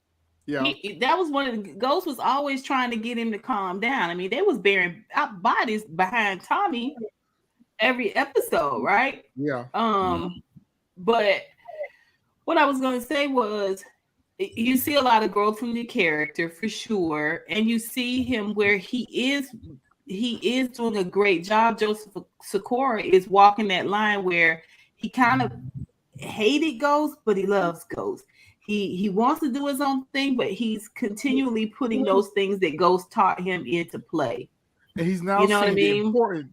He's now seeing, whereas he didn't before, he is now seeing the importance of why Ghost did certain things the way he did. Yeah. Exactly. He even mentioned at one point, hey, it's time for me to do my own thing. It's time for me to have my own thing. I can't be in this shadow anymore. So do things the way I want to do them for sure.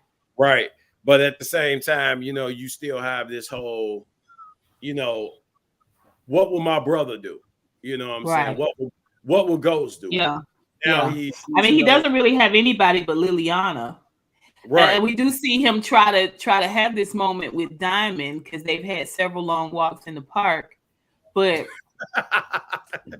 together holding hands, skipping. But you see looks like he wants to have this moment with Diamond, but when Diamond puts the vial on the table, he kind of shifts because he also knows what Jannard's intentions are for him. And he knows that ultimately Diamond's going to ride for his brother. So he didn't feel like I don't think he felt like he could talk to Diamond any further about the situation. And let him but know that he don't really have nobody but Liliana. Right. Mm-hmm.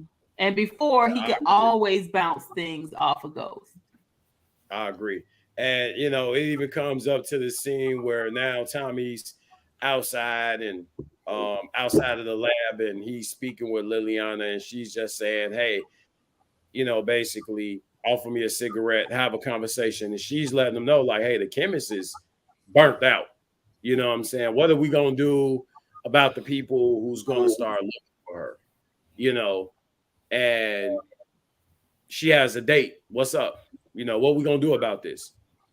And they're having that conversation. They're having that reflection where you used to see Ghost and Tommy having that, that number one and number two conversation. And he's letting her know, like, hey, look, I finally got my own thing. And he got to listen to, I think this is, Tommy more so he would listen to Ghost, but it was more of a pushback. So now with Liliana being his number two and she's speaking to him, he's more open-minded to what she's saying, per se, to when it was him and Ghost in that position. That's actually what I was gonna say. It almost seems like it seems like he trusts Liliana more than he trusted Ghost. When Liliana talks, he really listens to her. And he takes her advice. Whereas with Ghost, if Ghost said black, Tommy said, hell nah, it ain't gonna never be black. I don't like it black. We ain't doing black. Mind you, he might be having a whole black outfit. But just because Ghost said it, he's saying no. But with Liliana, it seems like, and I know that some of it goes back to just their own personal dynamic issues of their relationship. And growth, But it's very interesting that he really, in a short period of time, he really has trusted her. And in retrospect, because at first we were like, why would they bring Liliana? That's stupid. Why is she there? But now it does make sense because you gave Tommy somebody that he was familiar enough with that he could build this trust with, because he couldn't have done this with JP. He couldn't have done this with Diamond. He couldn't have done it this fast. And the fact that, we was really trying to kill each other. But at the end of the day, I know you know what you're doing. I know you good at this. You know what I'm saying? You work for us. Like it was enough familiar. So now in retrospect, I'm gonna say I get it now. In the first couple of episodes, I was like, why is she here? Right. It is stupid. But I get it now. Another thing that's important to note in that is it's a major callback to why Ghost saw things. He saw past the obvious. He saw past things that Tommy didn't see. Tommy was all gun-ho for wanting to kill the girl and wanting to get the girl up out of here because of the scar and all this and all that. But Ghost saw that there was more use for her. Yeah. And another thing, going back to what you're saying, Crystal, I fully agree with what you're saying. And I think part of that is Liliana is just straight up loyal. She is straight up loyal. I was about to agree to say that. She has Ghost realized that she was gonna be loyal, and Tommy was like, I can't trust her. I think like with Liliana, I guess in the part they are pretty much partners in this. Yeah. Because they both put so I think that's kind of like more so why he's more accepting what she has to say versus Tommy and Ghost. For me, it just always seemed like Tommy always thought that Ghost had another agenda beyond what it actually was, in black and white. It was always something else, an undertone somewhere else, or something somewhere else, or he had just had something else up his sleeve besides what it actually is. Liliana is straight up and down. Ghost is more methodical. I only going to explain to you what I need to explain to you, but you'll get it later type person. When versus Liliana, she's just open book kind of. She's loyal. She's never gave Tommy a reason to question her loyalty, and she's not trying to take over. She's playing her position. She's playing her position as number 2, even though it was her keys that he stole from her that put him on. She's still walking that line of, I'm number 2. This is your thing. I'm not trying to tell you how to run your business. I'm not telling you how to, I want to take over your business.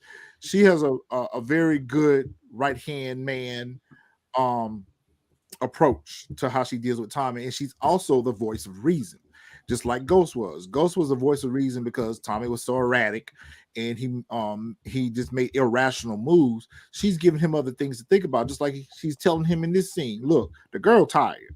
I get that you want her to put this drug out or whatever, but folks gonna come looking for her. Same shit that Ghost would tell him.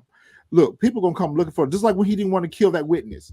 Like, look, she's got people out there that's gonna come looking for her. Same thing with the doctor. She's trying to tell you, like, yeah, we need her, but we also need her to rest, and we also need her to feel like she's safe.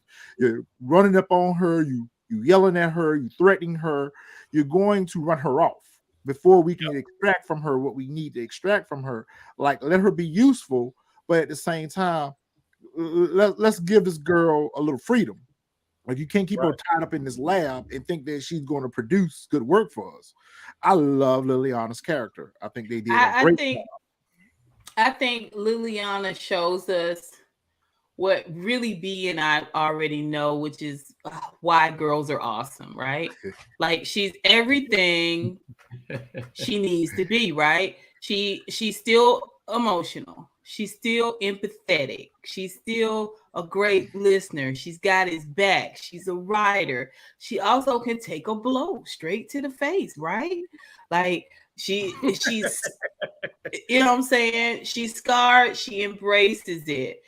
She manages not only the chemist situation, but she got her good eye on Claudia. She can't wait to ice Claudia, right? I just think I think the potential for Liliana is so great in this episode. I mean, in this franchise, I don't think it would be a good idea to get rid of her. Doesn't mean they won't. I just think like her potential here is really good. I mean, she could run the business if Tommy went to the big house. And that's what I was just about to say. She could absolutely. In this episode, you actually see that Liliana can take the ball and just run with it. And she won't get done. You can actually see it in this episode. Yeah. She's hard when she needs to be hard. She's soft when she needs to be soft. She's everything about a well-rounded chick that you need when you're looking for a rider. That's facts. And I didn't see it until this episode. The writers didn't allow us to see it to this episode. Prior to this, I would thought Liliana was just the catalyst for getting Tommy into all kinds of ish. And she was. But I think that in order for them to move the story in the direction I think, and again, I want to be wrong. Let's just be very clear. Even though I like Carrie in book 2, I was also wrong about what they were going to do with her character. I didn't foresee her. Y'all kept saying it over and over again. She was going to get killed. She was going to get killed. I didn't see it because I saw better use for her character by rolling her over into Tate's show into Influence. Especially when they showed that scene between her and Tate, I thought that her character would be a great rollover into Influence, but they killed her. Same thing is what's happening here. If Tom is going to go temporarily be a part of the Flynn organization and roll with them and be Walter's muscle for a short period of time, yes, Liliana can stay behind and run the business while Tommy's out doing other stuff. I just don't see them doing that. I don't see them doing that with her character. I feel like they're going to get rid of her just when we start liking the character. They take them away from us, and I think that's exactly what's going to happen with Liliana. And I can't wait for us to have that podcast because y'all all gonna be upset about that. Y'all gonna be going in because I think I agree with you totally. I think, like you said, Retro. I think that personally, instead of making her character great. And like you said, just when we get the like, and then we like, man, she could take, she can make power moves, and Tommy can go off and do this because she's like the perfect number 2. You know what I'm saying? And he don't have nothing to worry about. The minute we get the minute we kick our feet up with that, bang, blindsided, she dead. And we looking like, but we keep Jannard. Well, we keep Jannard and JP and Walter. But that's what's going to piss us off. That's what's going to piss us off. I'm agreeing with you. The characters we don't want to die, they kill. Right. Yeah, I'm agreeing with you. It could be done. You're right. You know what pulls my teeth? Right. I really fuck with you. What pulls my teeth? Because you on point. Yes, Julio was Tommy and Ghost's right hand man. I love Julio. He was more so Ghost right hand man because he had a debt that he was paying to Ghost because Ghost got him out of the Toros Locos. Man, I took that so hard. His character. We loved his character. We didn't see no wrong in his character. What did they do? They killed him. Julio was my boy. A good point. I like Julio. He was very loyal. Good point. He went out with a fight, man, and I just didn't. I think she's gonna go out with a fight too. I think when I really liked Julio. When it's her time, I think they're gonna give us a scene very similar to Julio's. They're gonna give us a scene where that girl gonna fight for her life. She gonna fight to the end. She ain't gonna go out just with a bullet and that's it. We don't see her too durable already. So for her kill, it's gonna have to be a major. It's gonna have to be a major scene. She ain't gonna go out and just take a bullet and lay down and die. She's gonna go out with her last breath fighting. Yeah. So the next scene we see Vic in the club, and here's my thing really that blew me with this. You in the club and you got a pint of fucking vodka. That pint looked like it came from the corner store. And he looking at his picture, him and Gloria sharing this moment together. And, you know, I guess he thinking about maybe her needing her time according to the note Listen, her that anybody could have wrote. He talking to a voicemail, you know, so now he got this time to reflect. And basically we see him at a vulnerable, pick his ass up off the floor and smack him around and tell him to get it together type situation. So we see it all going down. And, you know, what you guys thinking about that? Well, what we didn't talk about was when Claudia and Liliana was onboarding the girls, Claudia had pulled one of them to the side. Yep. She put her on the side. She put her Sunshine to the side and put Sunshine on a mission. Yep. Her mission was to get on her brother, the bag man. I got a girl. I got a girl. If you throw it up in the sky, so we see her put Sunshine on Vic. And so the girl at the club, she texts Claudia, and what did Claudia tell her? Go get him. So part of that I felt like was to distract him from his feelings about Gloria, and the other part of it was to introduce the drug to him. Yeah. So, and then of course Tommy and JP are at the same club. How he knew this must be the popping club or whatever. How he knew that Vic was. That's what I was thinking. You got to be like the club that's always bussing, you know, always going down, and they ain't really cross paths, but Tommy peeped the scene. And he sees Vic, but Vic don't see him. Like Vic, I'm sorry. Just Vic like with high right now. He drunk. Yeah, well, I still think they play the way they're setting his character up. I think Vic's gonna probably be our next victim at some point. He's not only because they're just not setting him up to be this formidable foe. Everywhere we go, we see weak sauce. So just like Gloria pulled his gun and she popping off at the people that's shooting at him, although we got no resolution to that. We're saying that it serves, but we don't know who it was. Even with this, he's in there, he's drunken, he's sullen. You know what I'm saying? We just don't see him move at all in this way.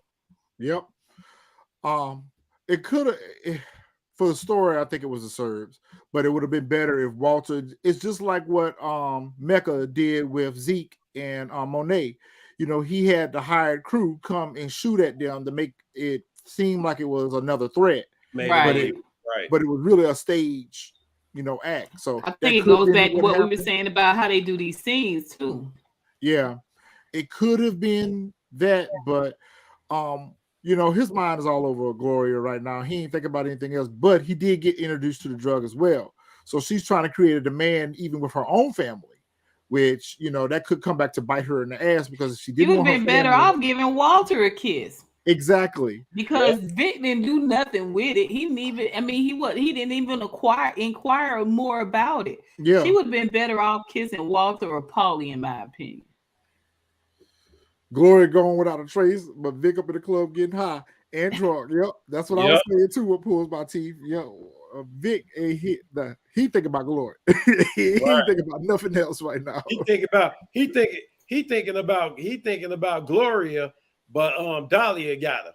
Yeah, Dahlia got him right now. Right. Say your mind is here with me, but your body is on the other side of town. To however that saying go. Yep. Yep. Yeah, I don't know. There wasn't really much substance to this scene other than what they wrote it for. Other than what we needed to, you know. Yeah. But even with that, we got a high body count for this season. We got a high body count for this season already. And from what you all are doing, what you're saying right now, we got a long list of people to be killed. Yeah, basically. we gonna come back with a whole new crew on season 2. You do. You always do. You always do. You always get a whole new cast. We got a mission accomplished for Claudia. Is basically what we got. Is a mission accomplished. Yeah. So, you know, Dahlia got Vic. He's wasted. Whatever. Yeah, but he didn't do anything with the drug. He didn't do anything with that drug. Nothing. I Other mean, than- that's other- kind of what other Tommy than was had saying to her. He had that traditional dumb look on his face that everybody get when Dahlia get a hold of him. But that's what Tommy was telling her. Why would you bring him in on this? And we don't even really have it locked down good. Like, why would you even give him this idea? It's just fortunate for her that he is so sprung off Gloria that he's not paying attention. Because if he was coherent and paying attention, it wasn't going to take him but a second to put together that there's this new synthetic drug. And my sister was talking about a new synthetic drug. She blew me off and said it didn't work out, it's okay, but all of a sudden here's this drug at a club that she frequents, and it was a pretty girl. The kid, like, if he was in his right mind, he could have put this together. He would have put it all together. And Tommy saw the potential for that. Even though he doesn't know about Gloria. Or the potential risk. Yeah. Mm-hmm. Yeah. And he doesn't even know, Tommy doesn't even know about Gloria. That's and right. by the way, could care less. Yep. So the next scene, we another club scene. And this time we got Black, we got Jannard, and we got Marshall. Again, here it is, you know, they give all of them except for Black this hey, little mama, come here mentality in the club, you know. And basically, everything that Marshall said to the chick was right. What Jannard said, hey, yeah, you know, you need to learn from little guy right here. But same scenario. The drug, Dahlia is on the move. That's why I feel like Ms. Hunter was so on point when she said that Dahlia is a character. Is a character. Dahlia is on the move. She put them girls out there on the street. She making her way around town. And Dahlia making her rounds. You know what I'm saying? So basically, you know, that was that Raising Kanan scene, though. That's the same scene we saw with Lulu when Lulu killed the same exact scene. Streets Need a Body guy. Yeah. But you know what? Same story too, because even though no one got killed in this scene, what I'm thinking is they brought those little boys out to, you know, give them a good time and, you know, to further submit their loyalty to CBI on Jannard's side. Jannard's taking them out, showing them a good time. He putting girls on them. He getting them liquor. You know, they living a high life. So basically, he's just trying to further submit their loyalty to him. And what we also saw here in this scene is his friend Marshall cut D-Mac out. So remember they said, well, where's D-Mac at? Oh, I tried to call him a couple times. He ain't answered. I called him 6-7 times. He ain't answered. He didn't. So that was his way of pushing him out of the whole Gary thing. And this is why D-Mac. Yeah, he was lying. And this is why D-Mac is going to end up rolling with Tommy, because they already don't push him to the outskirts of CBI. So they're making it easy. Oh, that's why he rolled up like that. Because I was trying to figure out. I missed that. I was like, it was so out of the blue. It came out of nowhere. Like he hit him in the back like a old bitch. He was like, Remember, he came and he hit him and he told him, he said, bitch, I seen your live. You weren't gonna tell me? And that's when they got that, you know, they threw punches and Marshall pulled the gun out. So you know, he had to have his moment to shine and, you know, show Jannard what he was made of. And exactly. You know, it was a good scene. That was a good scene. That D-Mac Marshall scene was a good scene. Yeah. But it also show you that D-Mac, he's got more of Tommy's mannerisms and personality, and he's not afraid of the streets. Like he gonna roll up on whatever, he's down for whatever, you know. Because but he's also starting to see how Jannard is moving, and he ain't feeling it. He ain't feeling how Jannard moved. So I think that was. I mean, all that shifted when he saw his dad, because he was gonna take 10 grand to kill Tommy. Yep. When he saw Tommy hanging out with his father, that shifted the dynamics of how he feels about and Tommy. His energy. I think he looks up to Tommy. Yep. The fact that Tommy knows his dad, I think D-Mac sees Tommy as potential, as a possible ally, as possibly somebody he wants to explore. He can ingratiate himself with. He wants to explore more of it. Yep. Yeah. And he now wants to understand what his father is like, because he has a preconceived opinion of his father. Yeah. But when he sees his father hanging out with Tommy, he's like, okay, wait a minute now. Yeah, You that's a know, really good point. you Yeah. know. So what is this? You know, So still, again, one of Claudia's girls got Dahlia, get Jannard. Now he's stuck, and he already a cokehead, so he really stuck, and he just like, oh my god, he almost fell out, and he I done. mean, took the girl out to the car. They just get that was a high. good. The car scene was a good scene. That whole Yes. conversation Yep. where he was, being high and but she was like, it gave me New Jack City. Was it New Jack City where the dark skinned chick in the room and it was a blue light?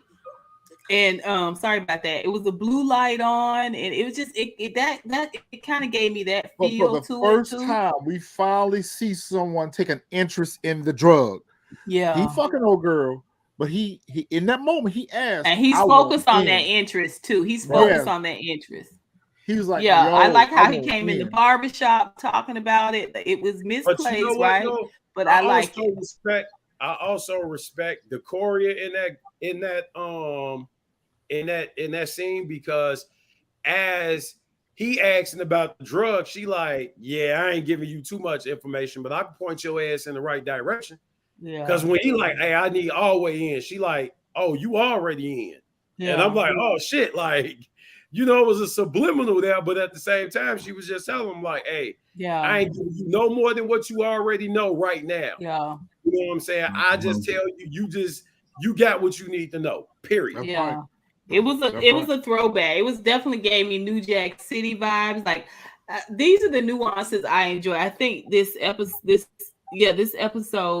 gave me nostalgia. Even with all the scabs, I still it was kind of made me feel like I felt when I was watching Kanan. I like this scene. I enjoyed this scene, and again, it was all about the drug, man. Like, yeah, let's do this. Let's build an empire. Let's create some for real war. Like we've had this fake ish going on with the Serbs and yada yada yada, and the townies, the villagers. What are the people called? The ones that are like the cracked out ones. Yardies. Yardies, the townies. Mhm. Yeah, let's build this empire. Let's see what this really can look like, because we didn't get to see Ghost build his empire. We got to see him running it, but with Tommy we get to see him building it. Yeah. Yeah. So yeah, that So when he shows up at that barbershop with yeah, that drug, he showed up at the barbershop again. Man, let me tell you. But before the barbershop, didn't they actually show like the chemist having a date? yeah, they showed her having a date, which They I showed her agree having with her, Connie. Unnecessary, so I didn't have unnecessary. to see that. Yeah, I didn't have to see that. Was We the got- DMAC and Marshall thing necessary? Yeah, that was necessary. That was necessary to move the story for what I was saying that happened in that scene. There was a bigger picture. There was a bigger meaning behind that scene. But this scene right here with the girl on the date, we already knew that she was trying to go home. She's been trying to go home ever since she called off work. So they didn't need to show us that to know that we needed the doctor to have a night off. The lady needed some time, some downtime. I feel like that was the only thing that they were trying to show us in that scene, was that the doctor needed some downtime. Liliana didn't have to go on a date with them. We didn't even have to see her on a date. That could have been. We didn't need to see that at all. Yeah, we already knew. We didn't need to see that at all. But I mean, it kind of gives a perspective that you see all these people in all these different, these different cliques and these different factions and these different groups. Everybody has a downtime where they're in a club, where they're in a bar, where they're spending some kind of time doing something that doesn't pertain to the life. And then you got her just in this lab, like cook round the clock. That's all you do. That's all you do is cook. You don't do nothing else. No, you can't go outside. Go in there and cook. That's it. Yeah, because remember last week they started that narrative when the girl went to the bathroom. And it was like, oh, she been in the bathroom too long. Go I look still for think her. that was supposed to be a completely different scene, and they just kept old girl in the Really, to be quite episode. honest with you, it fit more in this episode than it did last episode. Yeah, The reason why it yeah. fit more in this episode was because the girl been trying to get away from them the whole episode. And I think she was trying to get away from this whole episode too. Calling, she wanted to call the dude and all that. What we saw was Liliana build an alliance. There's a little bit of an alliance between Liliana and this chemist. I'm telling you the potential. I know I keep pushing this dead storyline. You also, that's very good, Miss Honey, because I was going to say, you also saw where Claudia was trying to build an alliance with Liliana. Because, you know, Claudia keeps asking Liliana little tidbits about Tommy and how things were in New York or whatever. So, you know, you're putting Liliana in the circle of trust, but you're also putting Liliana in a situation where if she had to, she could make moves outside of Tommy. She yielded a bit with the chemist. Because she and the chemist have similar interests, which is chemistry. But Claudia, she waiting for the moment, the second she can snuff Claudia out. And we're also seeing a different side to Liliana. So we have a perception of Liliana that she's just the street chick and she just hood chick and she run the streets. But we also see that she's got intelligence. Yeah, this episode changed my view of Liliana. She's got intelligence. Yeah. And so, you know, she's going to take more of a interest towards the doctor because, you know, you got a degree for this. You know, I got a street degree for it. So, you know, I'm learning some shit from you that I can apply to my, you know, my other business. Right. So remember they said that in the that first episode where she was cutting, that she cut for everybody. So, you know, she's already she's building her resume basically. And so after the date scene of babysitting, basically, we come to this scene where this was a conversation in a few of our chats when this individual popped up, and I said it was either one or the other, and we find out that Diamond and Adrian are in the barbershop together. And, you know, she trying to get him the pillow talk. And he basically just like, no, I ain't going there. So, you know, basically it's strictly the sex with Diamond. And then she's basically leading them on. No. She's on the job. She working. She's on the job. But she kind of not seeing it for the job. Now, I don't know if she catching the vibe. I ain't gonna say feelings, but she catching the vibe. You know, he don't put it on her twice now, 3 times now. So, you know, she kind of like, you know, I might be feeling this a little bit. So now she's gonna be in she's going to be in this conflict between her job and her vibe with Diamond is what we're going to see. And to me, this is an unnecessary story. If they wanted to give Diamond a love interest, give Diamond a love interest, and all she should have been was some thought that he met in the club or something like that. He fell in love with her or they caught feelings for each other. I would have rather seen them go down that pathway than this whole reporter situation. She writing a story about thugs and hoodlums or whatever. That's an unnecessary story for me. Yeah. Just another way to introduce another Gloria. And that's what I'm talking about. They eliminate one character and they bring the same person back. They bring the same character type back. Yeah. This is Gloria 2.0. I agree. Right. And she just let it go in her past that her dad used to take her to the barbershop and basically, you know, her dad used to, you know, it's men talk in the barbershop for the most part. You know, it's man talk. So basically she's letting it be known like, hey, look, my dad, I'm not unfamiliar or uncommon to the barbershop scene. I've been in the barbershop all my life. So she's basically letting them know like men lie, you know, and all this other stuff, and basically going through the spiel. And we know what happens, you know, he claps her cheeks yet again for the second time. And like you said, she's catching a whole vibe. Diamond commanded this scene, though. He did. I mean, even with all that jargon, her dad and yada yada yada, physically he really ruled the scene, and then dialogue wise, he came across a lot stronger to me. Just like the conversation he has with Tommy a little bit later on, he comes across stronger.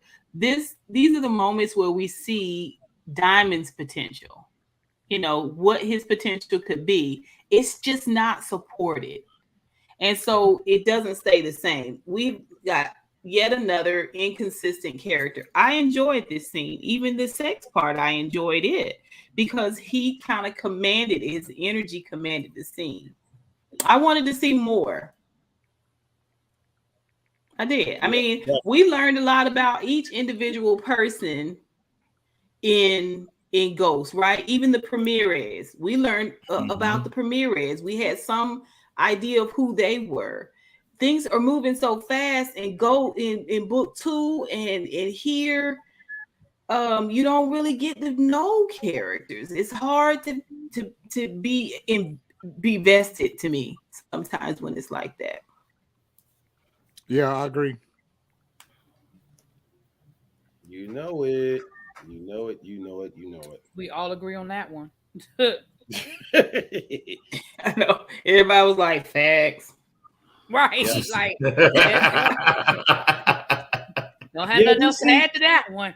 We just see a lot in this episode. Like they're building, like you said, alliances with Liliana, because the scene after the barbershop with Adrian and Diamond, Liliana and the chemist is back in the lab, and she's basically motivating her, like, look, you can do this, you know, because the chemist like, I can't break this down, like I can't cut this, I can't make this good, you know, can't make it just as good, and it's cut. We need, and she like, you can do it, stop, you believe in yourself, basically, and we see that. You're right, believe in yourself.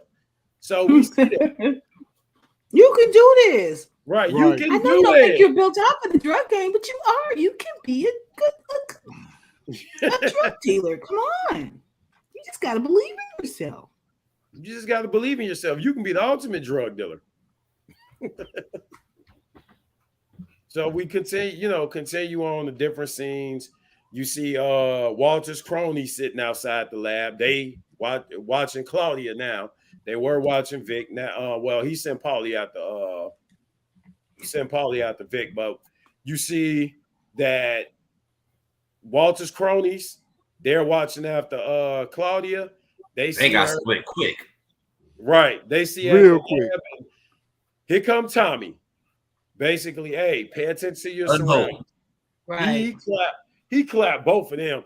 And how you do that? And then the passenger sitting in the car just like, wait, what happened? He Waiting to get rockabye shot. them so crazy. Waiting to get shot. Just sitting there waiting to get shot.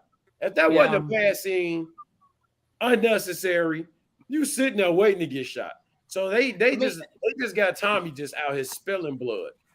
Yeah, a black suburban is universal for being spied on. If it ain't the feds, right? Even If that, you see a even black that suburban, Uber black. Even that, you got an Uber black.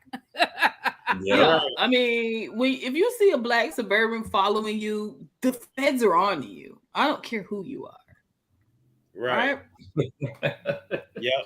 And then after Tommy splits their wig, he goes into the lab and lets Claudia know that these bodies that's outside waiting to go to the woods. So when he said that, I'm assuming that he's basically like, hey, I killed him. You go clean that shit up. Yep. Basically, That's your punishment. That's your punishment. This is how you gonna learn. You Go know, keep burying also with bodies. the fact of him being pissed off because he was at the club and he seen that Claudia had the redhead working Vic. So now he's upset about that. And he like, hey, we ain't got trust. I'm shutting all this shit down. Yeah, he got to teach her a lesson. Yeah. But this episode, we see Tommy break his crew down one by one in order to bring them back together. They weren't his crew before until he broke them down. He broke thanks to Liliana, the chemist, down. He he definitely brought Liliana in closer, but he's still very stern with Liliana. He's still no nonsense with Liliana, right? And same thing with Claudia. He didn't throw Claudia out with the bathwater. He decided to school her, learn her, right? Like, and because he fractured them all in this way, he was able in the end, when his idea came to fruition, bring them back in. Now Tommy's got a bona fide crew. Yeah. Of all women. All women. This is what I've been saying the entire season. He ain't quite a crew member yet, but this is what I've been saying this entire season. Crew member in training. Who that? D-Mac? Right. JP. JP child. Right. Not unless they selling skull caps, JP's out of here. They started a line of you can love quite a few people too. Watch what I say. JP gonna be in that lab with the doctor, and D-Mac gonna be out on the streets with Tommy. Oh yeah. And then the next scene, I will tell you that, Chris, you was right, because here's the scene. We had this conversation. She was either a snitch or a reporter, and she's a reporter. We found out she's a reporter.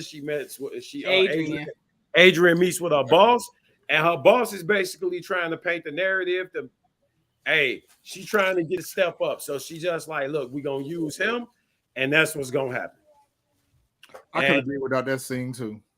Me too. And Adrian is just like, no, we're not going. I don't want to do that. I thought we were talking about the nation of broken brothers and everything like that. And she was like, no, we getting awards off of this. Do your job. Yeah, it's like they posed the question, and then in the next episode they dispel it. We don't spend any time with the mystery at all. This thing is on. Yeah, it's got a rocket jet strapped to it. This season does, and it doesn't make sense to me. I mean, I mean, granted, I'm not a reporter, and I get it. You want to do this expose, but what on who? Diamond? I guess so. Right, that's right. Like, I just don't understand. On Diamond? It wasn't useful. It wasn't useful for the story. It's not useful for the story. We could. I don't know why that hurts when you say it. It wasn't useful. It wasn't I don't know. useful It seems so hurtful. I mean, we could have just seen her. Like, that could have been easily a text message where we see her texting with her boss. Basically saying, "You have any intel yet? Are you inside? We got to get this. This story got a deadline." And then we would have known. Oh, yeah, she's a reporter. But that conversation, like Retro said, that was unnecessary. Unnecessary. We already okay. So if she was something else, would it have been more interesting if she was a hitter? It would have been more interesting if she was a mole for Jannard. It would have been more. It would have been more useful for the story. Yeah. It would have been more useful for the story, but it's not. If they want to give Diamond a love interest, give him a love interest. But we just knew that from the beginning. We didn't know what her career was. We didn't have to know what her career was. I think it would be interesting if she were somebody from the past, like a family member of somebody he had beef with in the past, and it was a setup. Like that would have been more intriguing to me. Because the reality is, he left bodies on the street. Like we saw when he talked to, Officer Bennigan, that there's a connection there. His sister got messed up on a bad batch he put on the streets. Like that makes sense that he got. Now it makes sense why he might have a beef with them. With her, it's like, I mean, again, I ain't no reporter, but I didn't know that you went that quick, that hard, that fast just to get a story. I'm not saying don't sleep with him, but I mean that was the whole setup from the word go. Right. I mean, and we seen in the previous episode when they first introduced Adrian, when she was looking at her phone, and basically it was a whole thing about Diamond on her phone, and she like, okay, yeah, now I know what to do. You know what I'm saying? I got him. We knew it then because we talked about it in the chat, in the group text. Like, hey, she a reporter or she a cop? We knew it. So yeah, I agree, CG. It was definitely unnecessary, but we knew it. You was right. I would like to know a little bit more about Old Diamond before he went in. because everybody's playing him out like he's this formidable character, and obviously jail has softened him. Mm-hmm. But I don't know. I think this would have been an opportunity for us to get a little bit more information about who the drug dealer Diamond was before he went in. And we still may. We're not going to get it. As she dig up things for her story, I think we're going to get a little bit more backstory on Diamond. Yeah. But Howard doesn't do such a good job with backstories. Yeah. You know, it's just like the same thing with Ghost and his past. You know, we went 6 seasons hearing about Ghost and his past and Breeze and all this. I was about to say, we still ain't seen Breeze. Yeah, we never get really good backstories told. I think we're going to get Breeze and that's a good point. To a Canaan. I think we're going to get it further on down the line in Raising Canaan. I don't think it's coming next season, but yeah, eventually I think we will get it. I mean, look how long they just don't do a good job with backstories. But I agree. I would like to have known a little bit more about Diamond's past, but it goes back to what I was saying. The characters that we invest and want more storytelling in, we don't get. Right. And the characters that we want the least storytelling in, we get more of. So right. I think do you think that's going to change once Courtney, because we see that 50 is bringing in some heavy hitters acting wise. I mean, are we going to get more? I think he's doing that to keep these spinoffs. To keep these spinoffs. You got to think about when we first got Power. I'm not going to say we had a no-name cast, but we had a B to C list character. Yeah. Characters. So I think Tori Naughton was the biggest star on there at that point, wasn't it? Yes. Mm-hmm. Yeah. So I think what we're doing, what they're doing now is they're giving us a little bit more star power, and I think they have a larger budget now to bring in a little bit more star power. But I'm hoping that it doesn't turn into like an Empire, where you got these little cameos of the star power, and you got this, you got that. Let's focus on the story and not focus on these characters selling the show, because now you're writing just around those characters and you're not writing for the show. Right. Yeah, I don't know. I was hoping. Now that you say it, though, I'm kind of losing hope. I was hoping that we were going to get away from this Tyler Perry type writing where you're just pumping out content, but it has no quality or depth to it whatsoever. I was hoping with these heavy hitters, it would bring more quality writing, but now you're dashing those hopes for me, I guess. Yeah, they're dangling.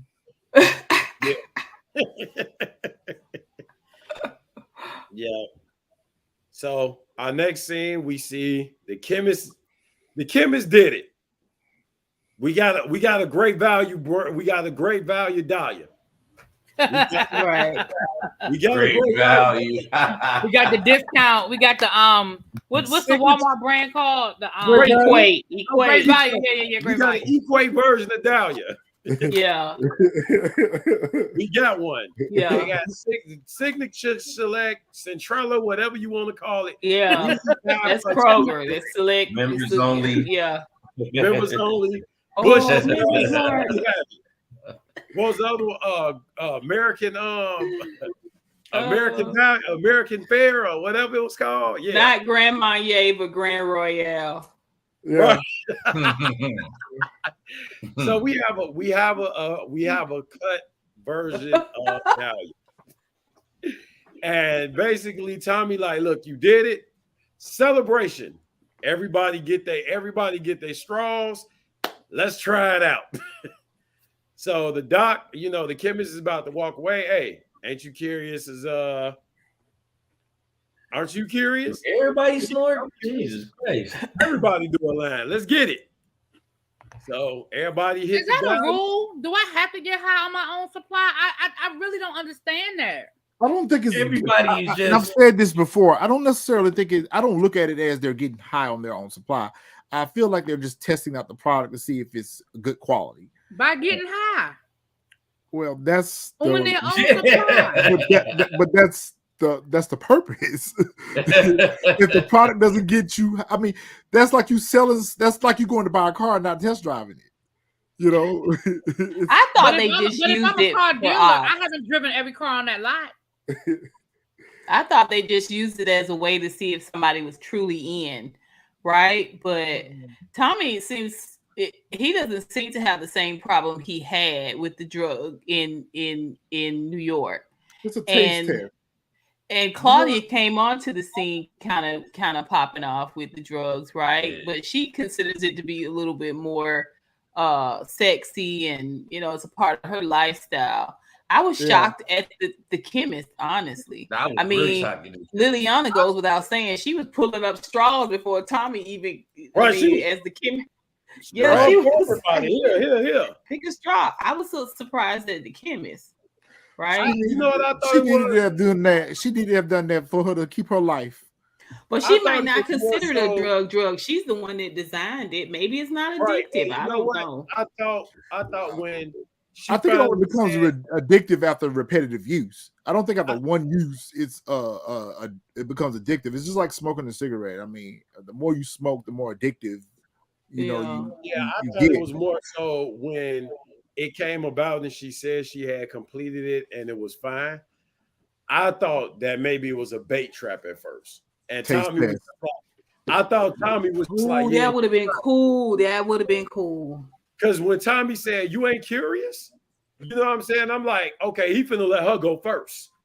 And then all of them did it at the same time. And I'm like, well, shit, that rules that out, because if it's bad, all them done. Mm-hmm. So, basically it was just a celebration.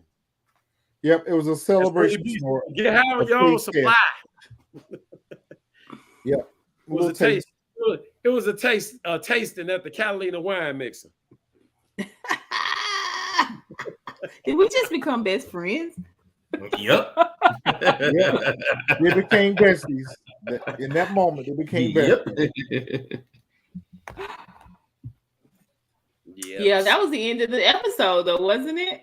No, Yeah, that because was it. When he they brought finally his crew they together. finally brought Jannard to the barbershop, and right after that, and that's when he came in with his vial that the carrier put in his pocket. His little, I like that scene. I mean, I like that scene. His little gift packaging. His that's when he came in the barbershop afterwards. After they Ain't nobody vials getting low though. Ain't nobody vials. Everybody Ain't coming nobody- with the ain't same nobody full let vials. I was getting ready to say that when Jannard and old girl was getting it in. Like, he don't hit this about 6 or 7 times. Like, ain't nobody vials getting low at all. Yeah, it's a weird high. I would love to see a little bit more about it. I think it would endear us a little bit more to Dahlia, or the idea of Dahlia. But I don't know. I don't know about this drug. I mean, it's more than Molly. It seemed like you blow your cap back a little bit. Mm-hmm. Yeah. But is it like crack? Will it make you steal? I mean, make you kill? Like, make you go in your grandmama's purse? Like, what? I think I don't know. at some point we're gonna see some bad effects from Dahlia. I do. Yeah.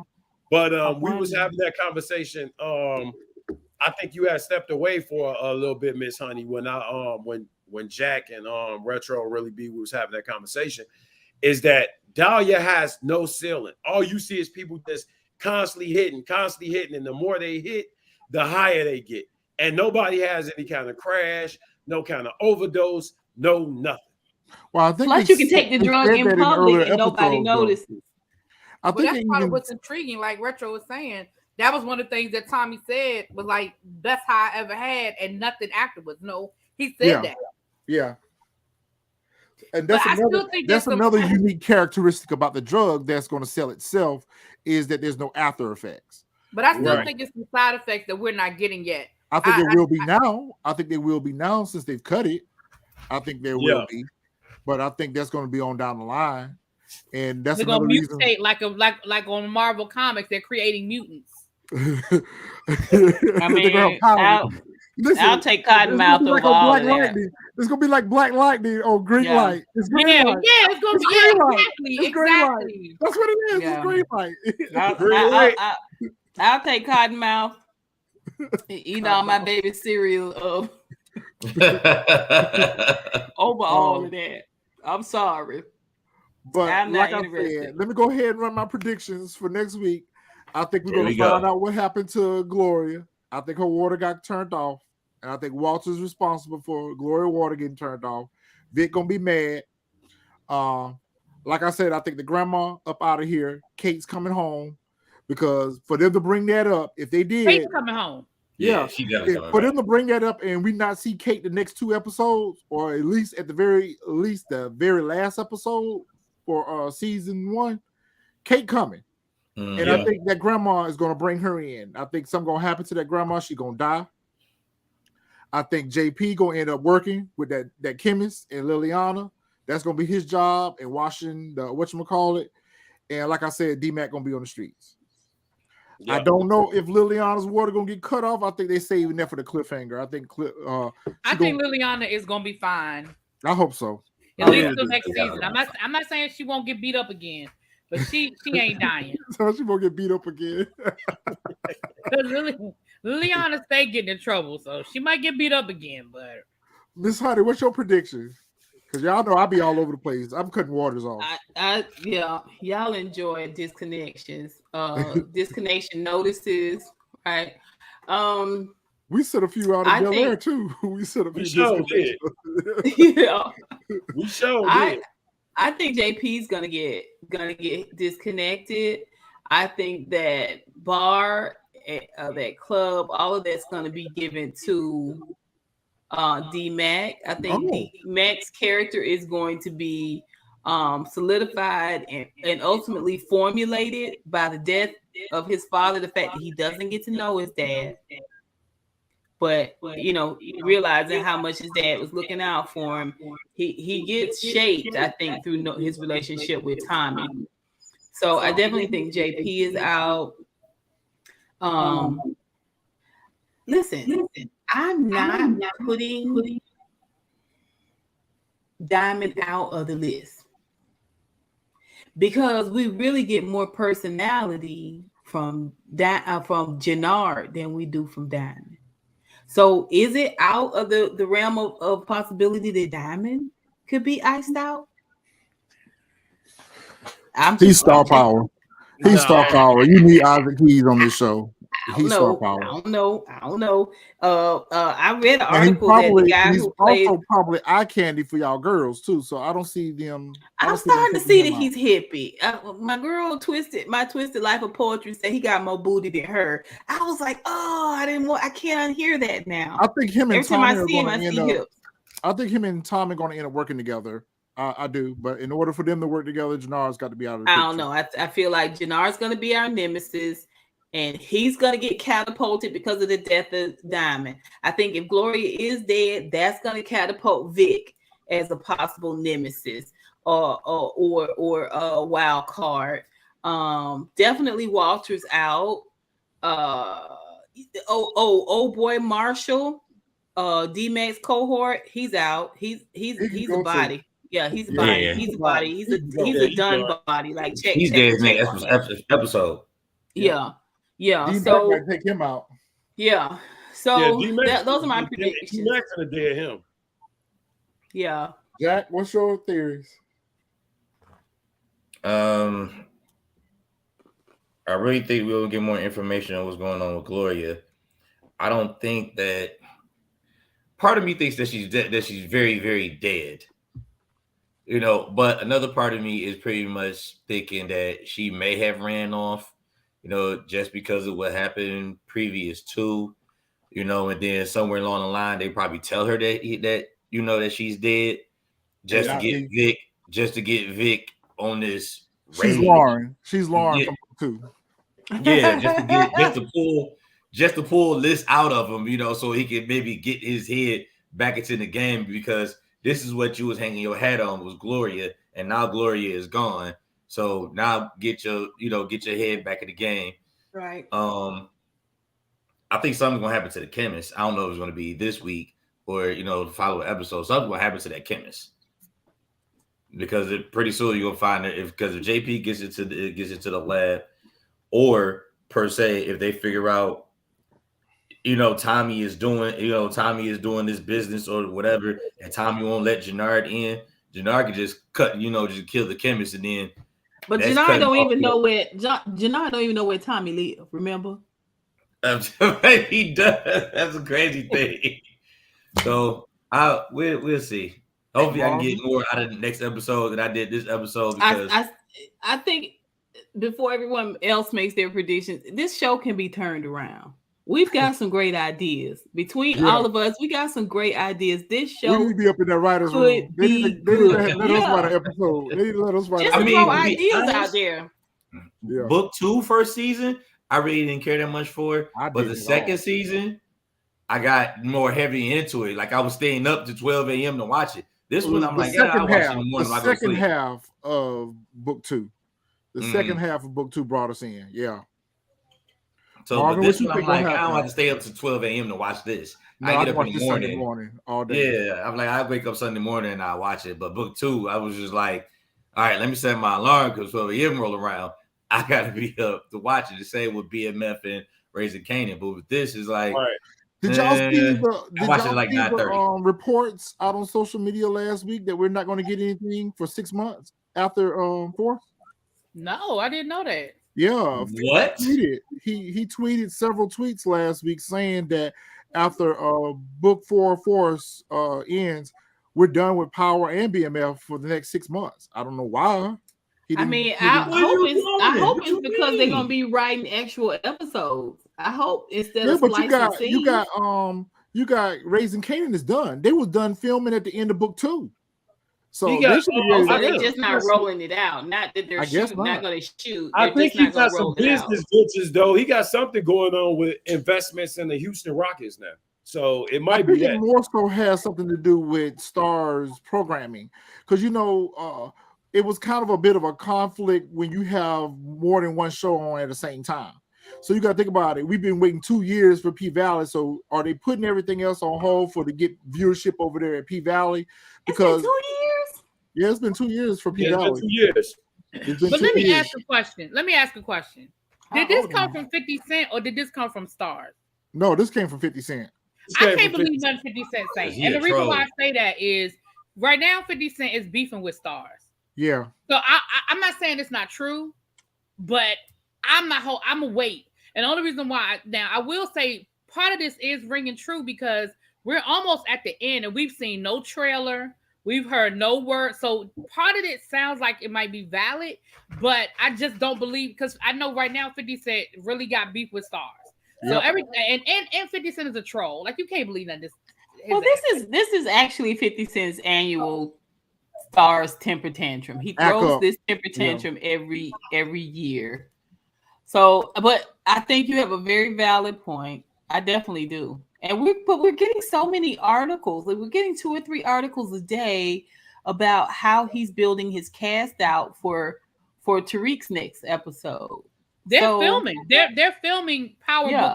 Yeah, they're filming. And the characters that he's bringing in, it seems like he's moving in this heavy hitter role to me. I don't know. It's just seems like it's going to be a lot harder. Well, what I don't like about it is they should have did this with Power's initial inception. Because at that time, even though The Wire had ended long before Power started, but we were still in the back of our minds comparing The Wire to Power. So if you would have brought some of that star power over from The Wire into Power, that would have went over well with me then. Yeah, he's only just now starting to do that. Other characters over from other shows now into the Power universe. Let them stay over there in the shows that they were a part of, because now I'm going to compare their characters that they used to play in other shows. But back in the day, remember when we first got Power, we used to wait a year. We used to wait a year before we got the next season.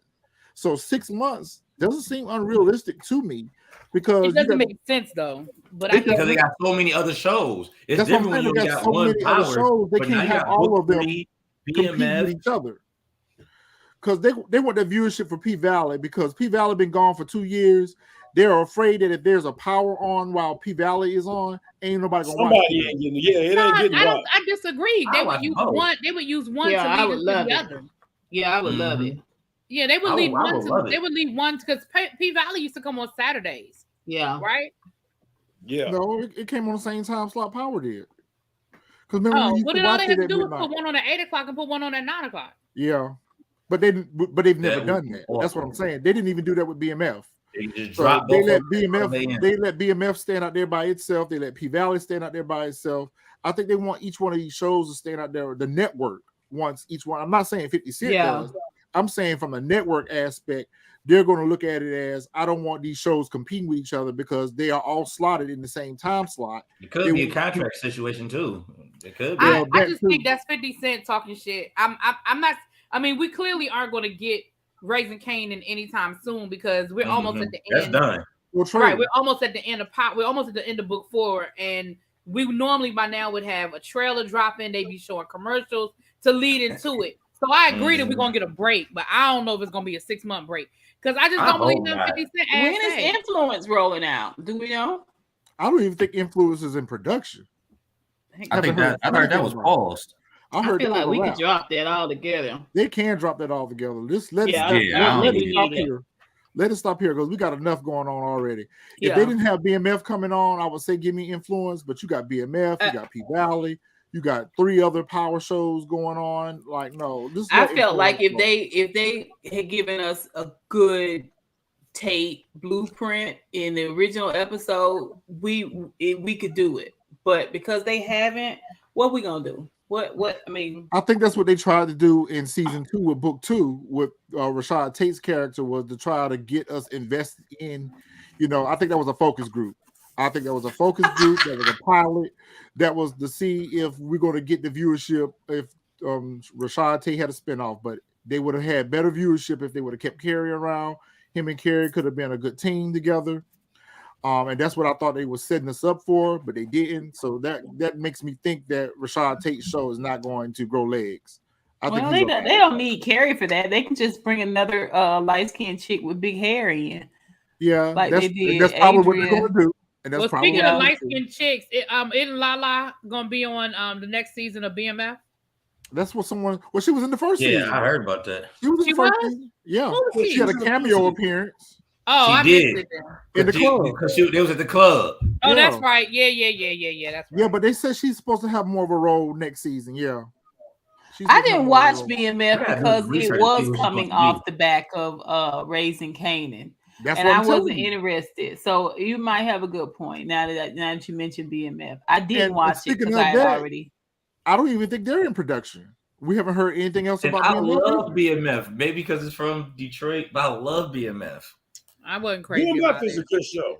Yeah, because it's a true story. Yeah, I get it. I get all that, but I don't know. Some of it is a true story. Yeah, based on a true story. Mm-hmm. Jugger, did you give your prediction? That's why I was getting ready to ask. So Marvin, what's your predictions? What you think getting ready to happen? I think I kind of got to go with what Jack said on this one. I think that we gonna find out what happened with Gloria if she doesn't come back. I think we're gonna get more of that. I think Walter is out of here. You know what I'm saying? I think Walter is done. If he don't have like a situation where his health take him out, I think Vic gonna snuff him. Vic ain't got the balls. Vic is the one. I think. Vic will have to walk in with Walter standing over Gloria's body. Yeah, exactly. I think so. He's a puppy. He's a puppy dog. I don't know. Think if they might put him in that dark looker and take Walter on up out of here. I think if they find Gloria and they find out she's dead, Walter out of here. Vic is shooter. Vic is gonna do it. I mean, these kids love their dog. I mean, he ain't Ish, but they still love him because when you think about it, Walter's character could have been pushed down the flight of stairs in episode 2. Why are you trying to? Wow. I want to see some bona fide icing going on. Let's do some icing. I like the way Claudia came out the gate strong. She's fizzled down. Go push him down the stairs. She fought 2 bodies the last episode. Yeah. Yeah, but I can shoot somebody. You know what I'm saying? They need to run in a zigzag position in order for me to hit them. But I don't know. I don't know. What's the point? We'll You see. want to see lips Crystal, you got separated. a prediction? If it ain't gonna be bloody, what is we doing? Nobody believes that any of these characters are bona fide drug dealers because we just don't have enough bodies. We don't have enough brutality on the table. I don't see And how you listen, feel I that love way. the Lord, and I'm saying it. I don't see how you feel that way because we don't got a lot of bodies in brutality. Tommy killing people left. We got bodies. I got nobody. We got bodies, but just like with Lauren, we got bodies, but we don't have the brutality. What sold us in New Jack City was the fact that it was people would rock-a-bye, baby, and it was brutal. See, the original that stuff was like broad brutal. daylight, and Kanan shot his son in the face. That's all I want. That's all. You want Jesus Christ. Brutality. But y'all talking about me killing everybody. She wants to be right. Yeah. Otherwise, the barbershop that CBI owns, any one of us can walk up in it, right? Yeah. It's the club. Any one of us can go to the club, right? Yeah. Okay. I'm out here. I'm about to go. I don't know what Retro does for a living. He could be a chemist. I wouldn't know, but it's a possibility. But the brutality is the part that is foreign. That's what shocks us and is abhorrent and exhilarating all at the same time. I am not a chemist. I work a regular 9-to-5 job, sir, just like you. Shut up, Chris. I know, Chris. I didn't even say a word. I said nothing. Your facial expression was getting ready to say something. I do travel. I do travel a lot, but it's for work. Oh, you travel a lot, huh? Yes, I do. What you traveling with? Luggage. Yeah. Anyway, Crystal, do you got any predictions? Crystal could be the main one. I predict that Thanos is going to show up looking for his last Infinity Stone. He's going to find it at the barbershop. I don't know. Oh man. That's hilarious. I got a really exciting announcement before we wrap up. So we decided this weekend that we're going to have a block party on April the 23rd. Yeah. So we're going to have our DJ Fresh or Highness is going to be on. He's going to give us a set. So it's going to be a Saturday night, and we're going to have us a little block party. We probably need some feedback on what kind of thing we're going to do. I don't know if we're going to do a 90s thing. I don't know if we're going to do a New Jack City thing. But we're going to have a little block party. We're just going to get together. We're going to have some drinks. We're going to hang out. We're going to talk about whatever we want. And we're going to sit back and listen to some good music. So that's some new content that we're going to be working on. And we're going to continue to do these shows as long as they are here for us. I don't know if we get a 6-month break on Power, we may go back and do some retro reviews on some other shows. Crystal started it with The Wire. So we may pick up The Wire. We may pick up Snowfall. There's a lot of Anarchy. I'm interested in Snowfall, actually. I'm thinking about going and catching Anarchy. up. Let's do Sons of Anarchy too. Well, okay. Sons of Anarchy is a great show. So if we get that last episode of Snowfall, we're definitely going to do P-Valley. Well, if you do Sons of Anarchy, you got to do Justified. Justified was a good show. It's a great villain. I've never seen any of them, so I got to get into all of them. I haven't seen any of them, so I got to get into that. And we get more Tommy Flanagan in Sons of Anarchy. Yeah. Yep. Hey, Jackie boy. Jackie boy. Now you're talking about brutality. Sons of Anarchy is oh my God. Sons of Anarchy was you know what? We get into a whole different podcast already. Okay. So we might do that then. If we get the chat. Y'all do Sons of Anarchy. Count your girl in, please. Yo, Xavier, Snowfall last episode was so great. But how many seasons is Snowfall in? Is this the 4th season? Like 4. Ooh, I got a lot of catching up to do then because I ain't watched one episode. It was so Me either. I ain't watching season 2. I hadn't watched one episode. So okay, so we'll get together then and we'll put together some new shows. We may start some of these retro since y'all got a lot of shows y'all want to do. I'm actually watching Sons of Anarchy now. Yeah, we may need to go ahead and start some of this. Let's start Sons of Anarchy. It was like 10 of them. It was like 10 to 12 seasons. Oh my Some god. good seasons and some good factions. Like it's such meaty content. They're not making shows like that anymore. Okay. Animal Kingdom. You guys seen Animal Kingdom? Yes. I didn't like Animal Kingdom. I have seen Loved Animal it. Kingdom. I didn't like it. I couldn't get into it. Yeah. I watched the first Breaking season. Bad is another one. Did you watch the American version or the Australian version? Because there's two. I Okay, watched must it. have been the American version I watched then, because I ain't know Yeah. nothing about no Because Australian I version. can get into the Australian version, but the American House version of Cards is another good one. yeah. It's a few of them out there. Yeah. Game of Thrones, there's a few of them out there. Game of Thrones. Yeah. Yeah.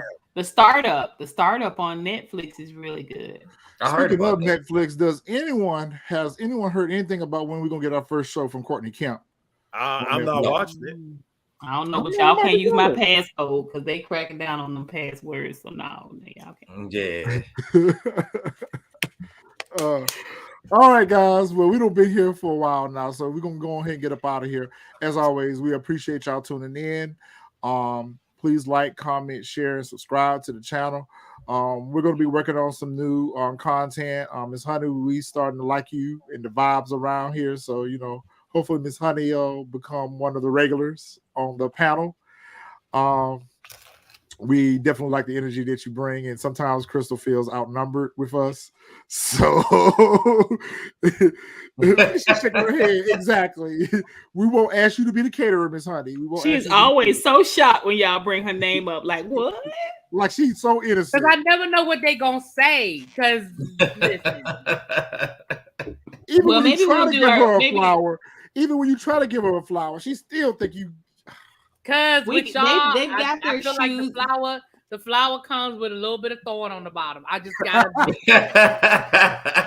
You know what? I just had a brilliant idea. Since the guys have got their shoes, if I come on board, if you guys are serious about it, we should do lipstick, signature lipstick, and then I we can could do be the lipstick and lipstick. lace.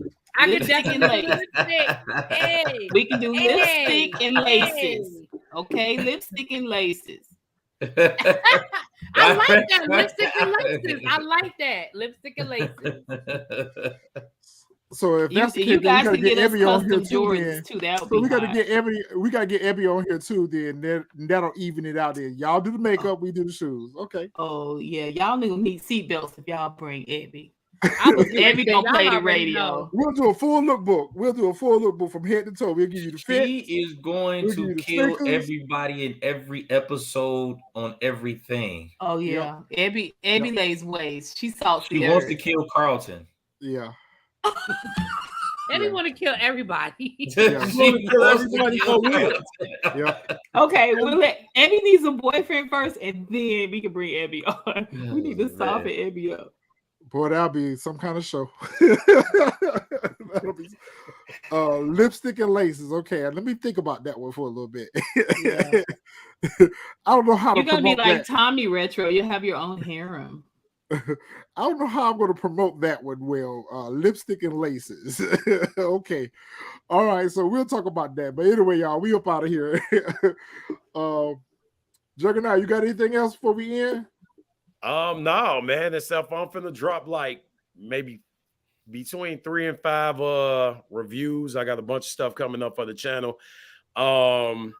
Definitely sent the message out to Anthony Fleming III. Try to get him on the podcast because man, he been liking my posts, and I appreciate that, man. Like y'all already know that Instagram, I'm 2,400 strong now. Wow. That's what's up. Good job. Yeah.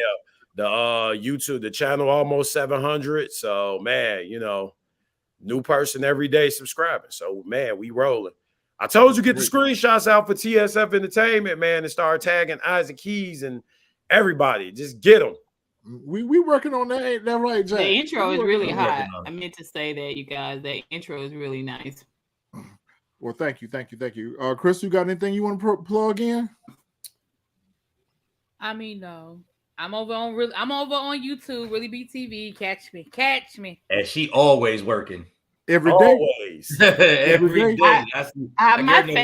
My favorite when Crystal is when you get in your bag, when you go on your rants, dude, you are hilarious. Hilarious. When you went in with the Housewives of New Jersey, I just thought that was the best thing ever. Yeah. She used to go in on Power like that too. She used to. That's what drew me into her when I used to watch her Power reviews when she was first doing Power. She used to carry up and cut up real bad. So I know what you mean, Miss Honey. I don't know what you're talking about. You should definitely cut up some of the rants that we've had just in this Sunday's episode. I told Retro, and make snippets. That Jack and Jordan's rant, followed by your rant, followed by Crystal's rant. That's what I'm saying. We need to edit and upload the snippets because that would definitely do the shorts. That would you right. Especially when we do our little sneaker battles, especially when we do our little behind the scenes. Behind the scenes. Yeah, we might need to give them an episode one. We might need to do a show one day, a live, just about us cutting up about these. No, you know. Okay, see this now. We this is a backstage conversation, but y'all know what y'all need to do. The fellas, and you need to even get your wife in on it, Jack. Y'all need to do the calling each other, but edit it like it's really y'all calling each other. Oh, they do this thing.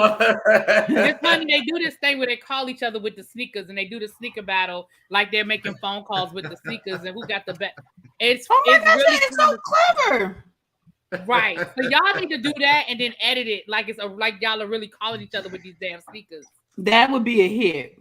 Only a sneakerhead would get it though, because I'll be sitting there like whatever. But that would be a hit. Remember how the stacks of money? How the stacks of money caught on? The sneaker would be it. Yeah, you need to get that done ASAP before that rolls out on somebody else's podcast. I'm gonna give you the looks. I'm gonna give you the looks. I'm gonna give you everything. I mean, we're gonna do that. So we're gonna do a live one day about that. Retro, let's see the back of the shirt. Oh, you want to see the back of the shirt? Yeah, but walk forward a little bit. I can't see the bottom part of it. Okay, that's pretty nice. That's good. That's not what she said. I like that. That look good. We're gonna give you the Ralph Lauren looks over here. We're gonna give you the Ralph Lauren. Retro, that went all the way over your head. I like the way that number 3. That number it did. It went straight over your head. No, that number 3 was cool. But we got some other stuff we're working on, y'all. So we're gonna be Miss Honey, plug yourself in. Oh yeah, well I'm Miss Honey out here. I'm only reviewing Power right now, but I got my concert story time. I went to see Maxwell, Anthony Hamilton, and Joe last night here in Atlanta. Ooh. So I'm doing that. What was my invite? Dude, wait till you see the pictures I dropped. Wait till you see the pictures in the video. About that, because I would have went to that. Oh my gosh. And I had floor seats, which by the way aren't the best seats at State Farm Arena, but still. Yeah. It was a good concert. So I'll do my story time about that. Maxwell killed it. Anthony Hamilton, as you guys know, is my baby daddy. Looking good. Joe looking good. So I got that coming up. And then I've got my nail channel that I'm building. I'm not really sure what the name of it is going to be, where I just do all things nails. But check me out, Miss Honey. I do reviews, detailed reviews. So if you're looking for 15 minutes on an hour-long show, it's probably not going to happen because I like to pick things apart. But yeah, I'm just Miss Honey down here on YouTube. I am Miss Honey 8 on IG. Twitter is like my secret place. But yeah, I'm IJS482 on Twitter. I'm just saying 482 on Twitter. But yeah, that's me. All right. Well, we out of here, y'all. We'll see y'all next week.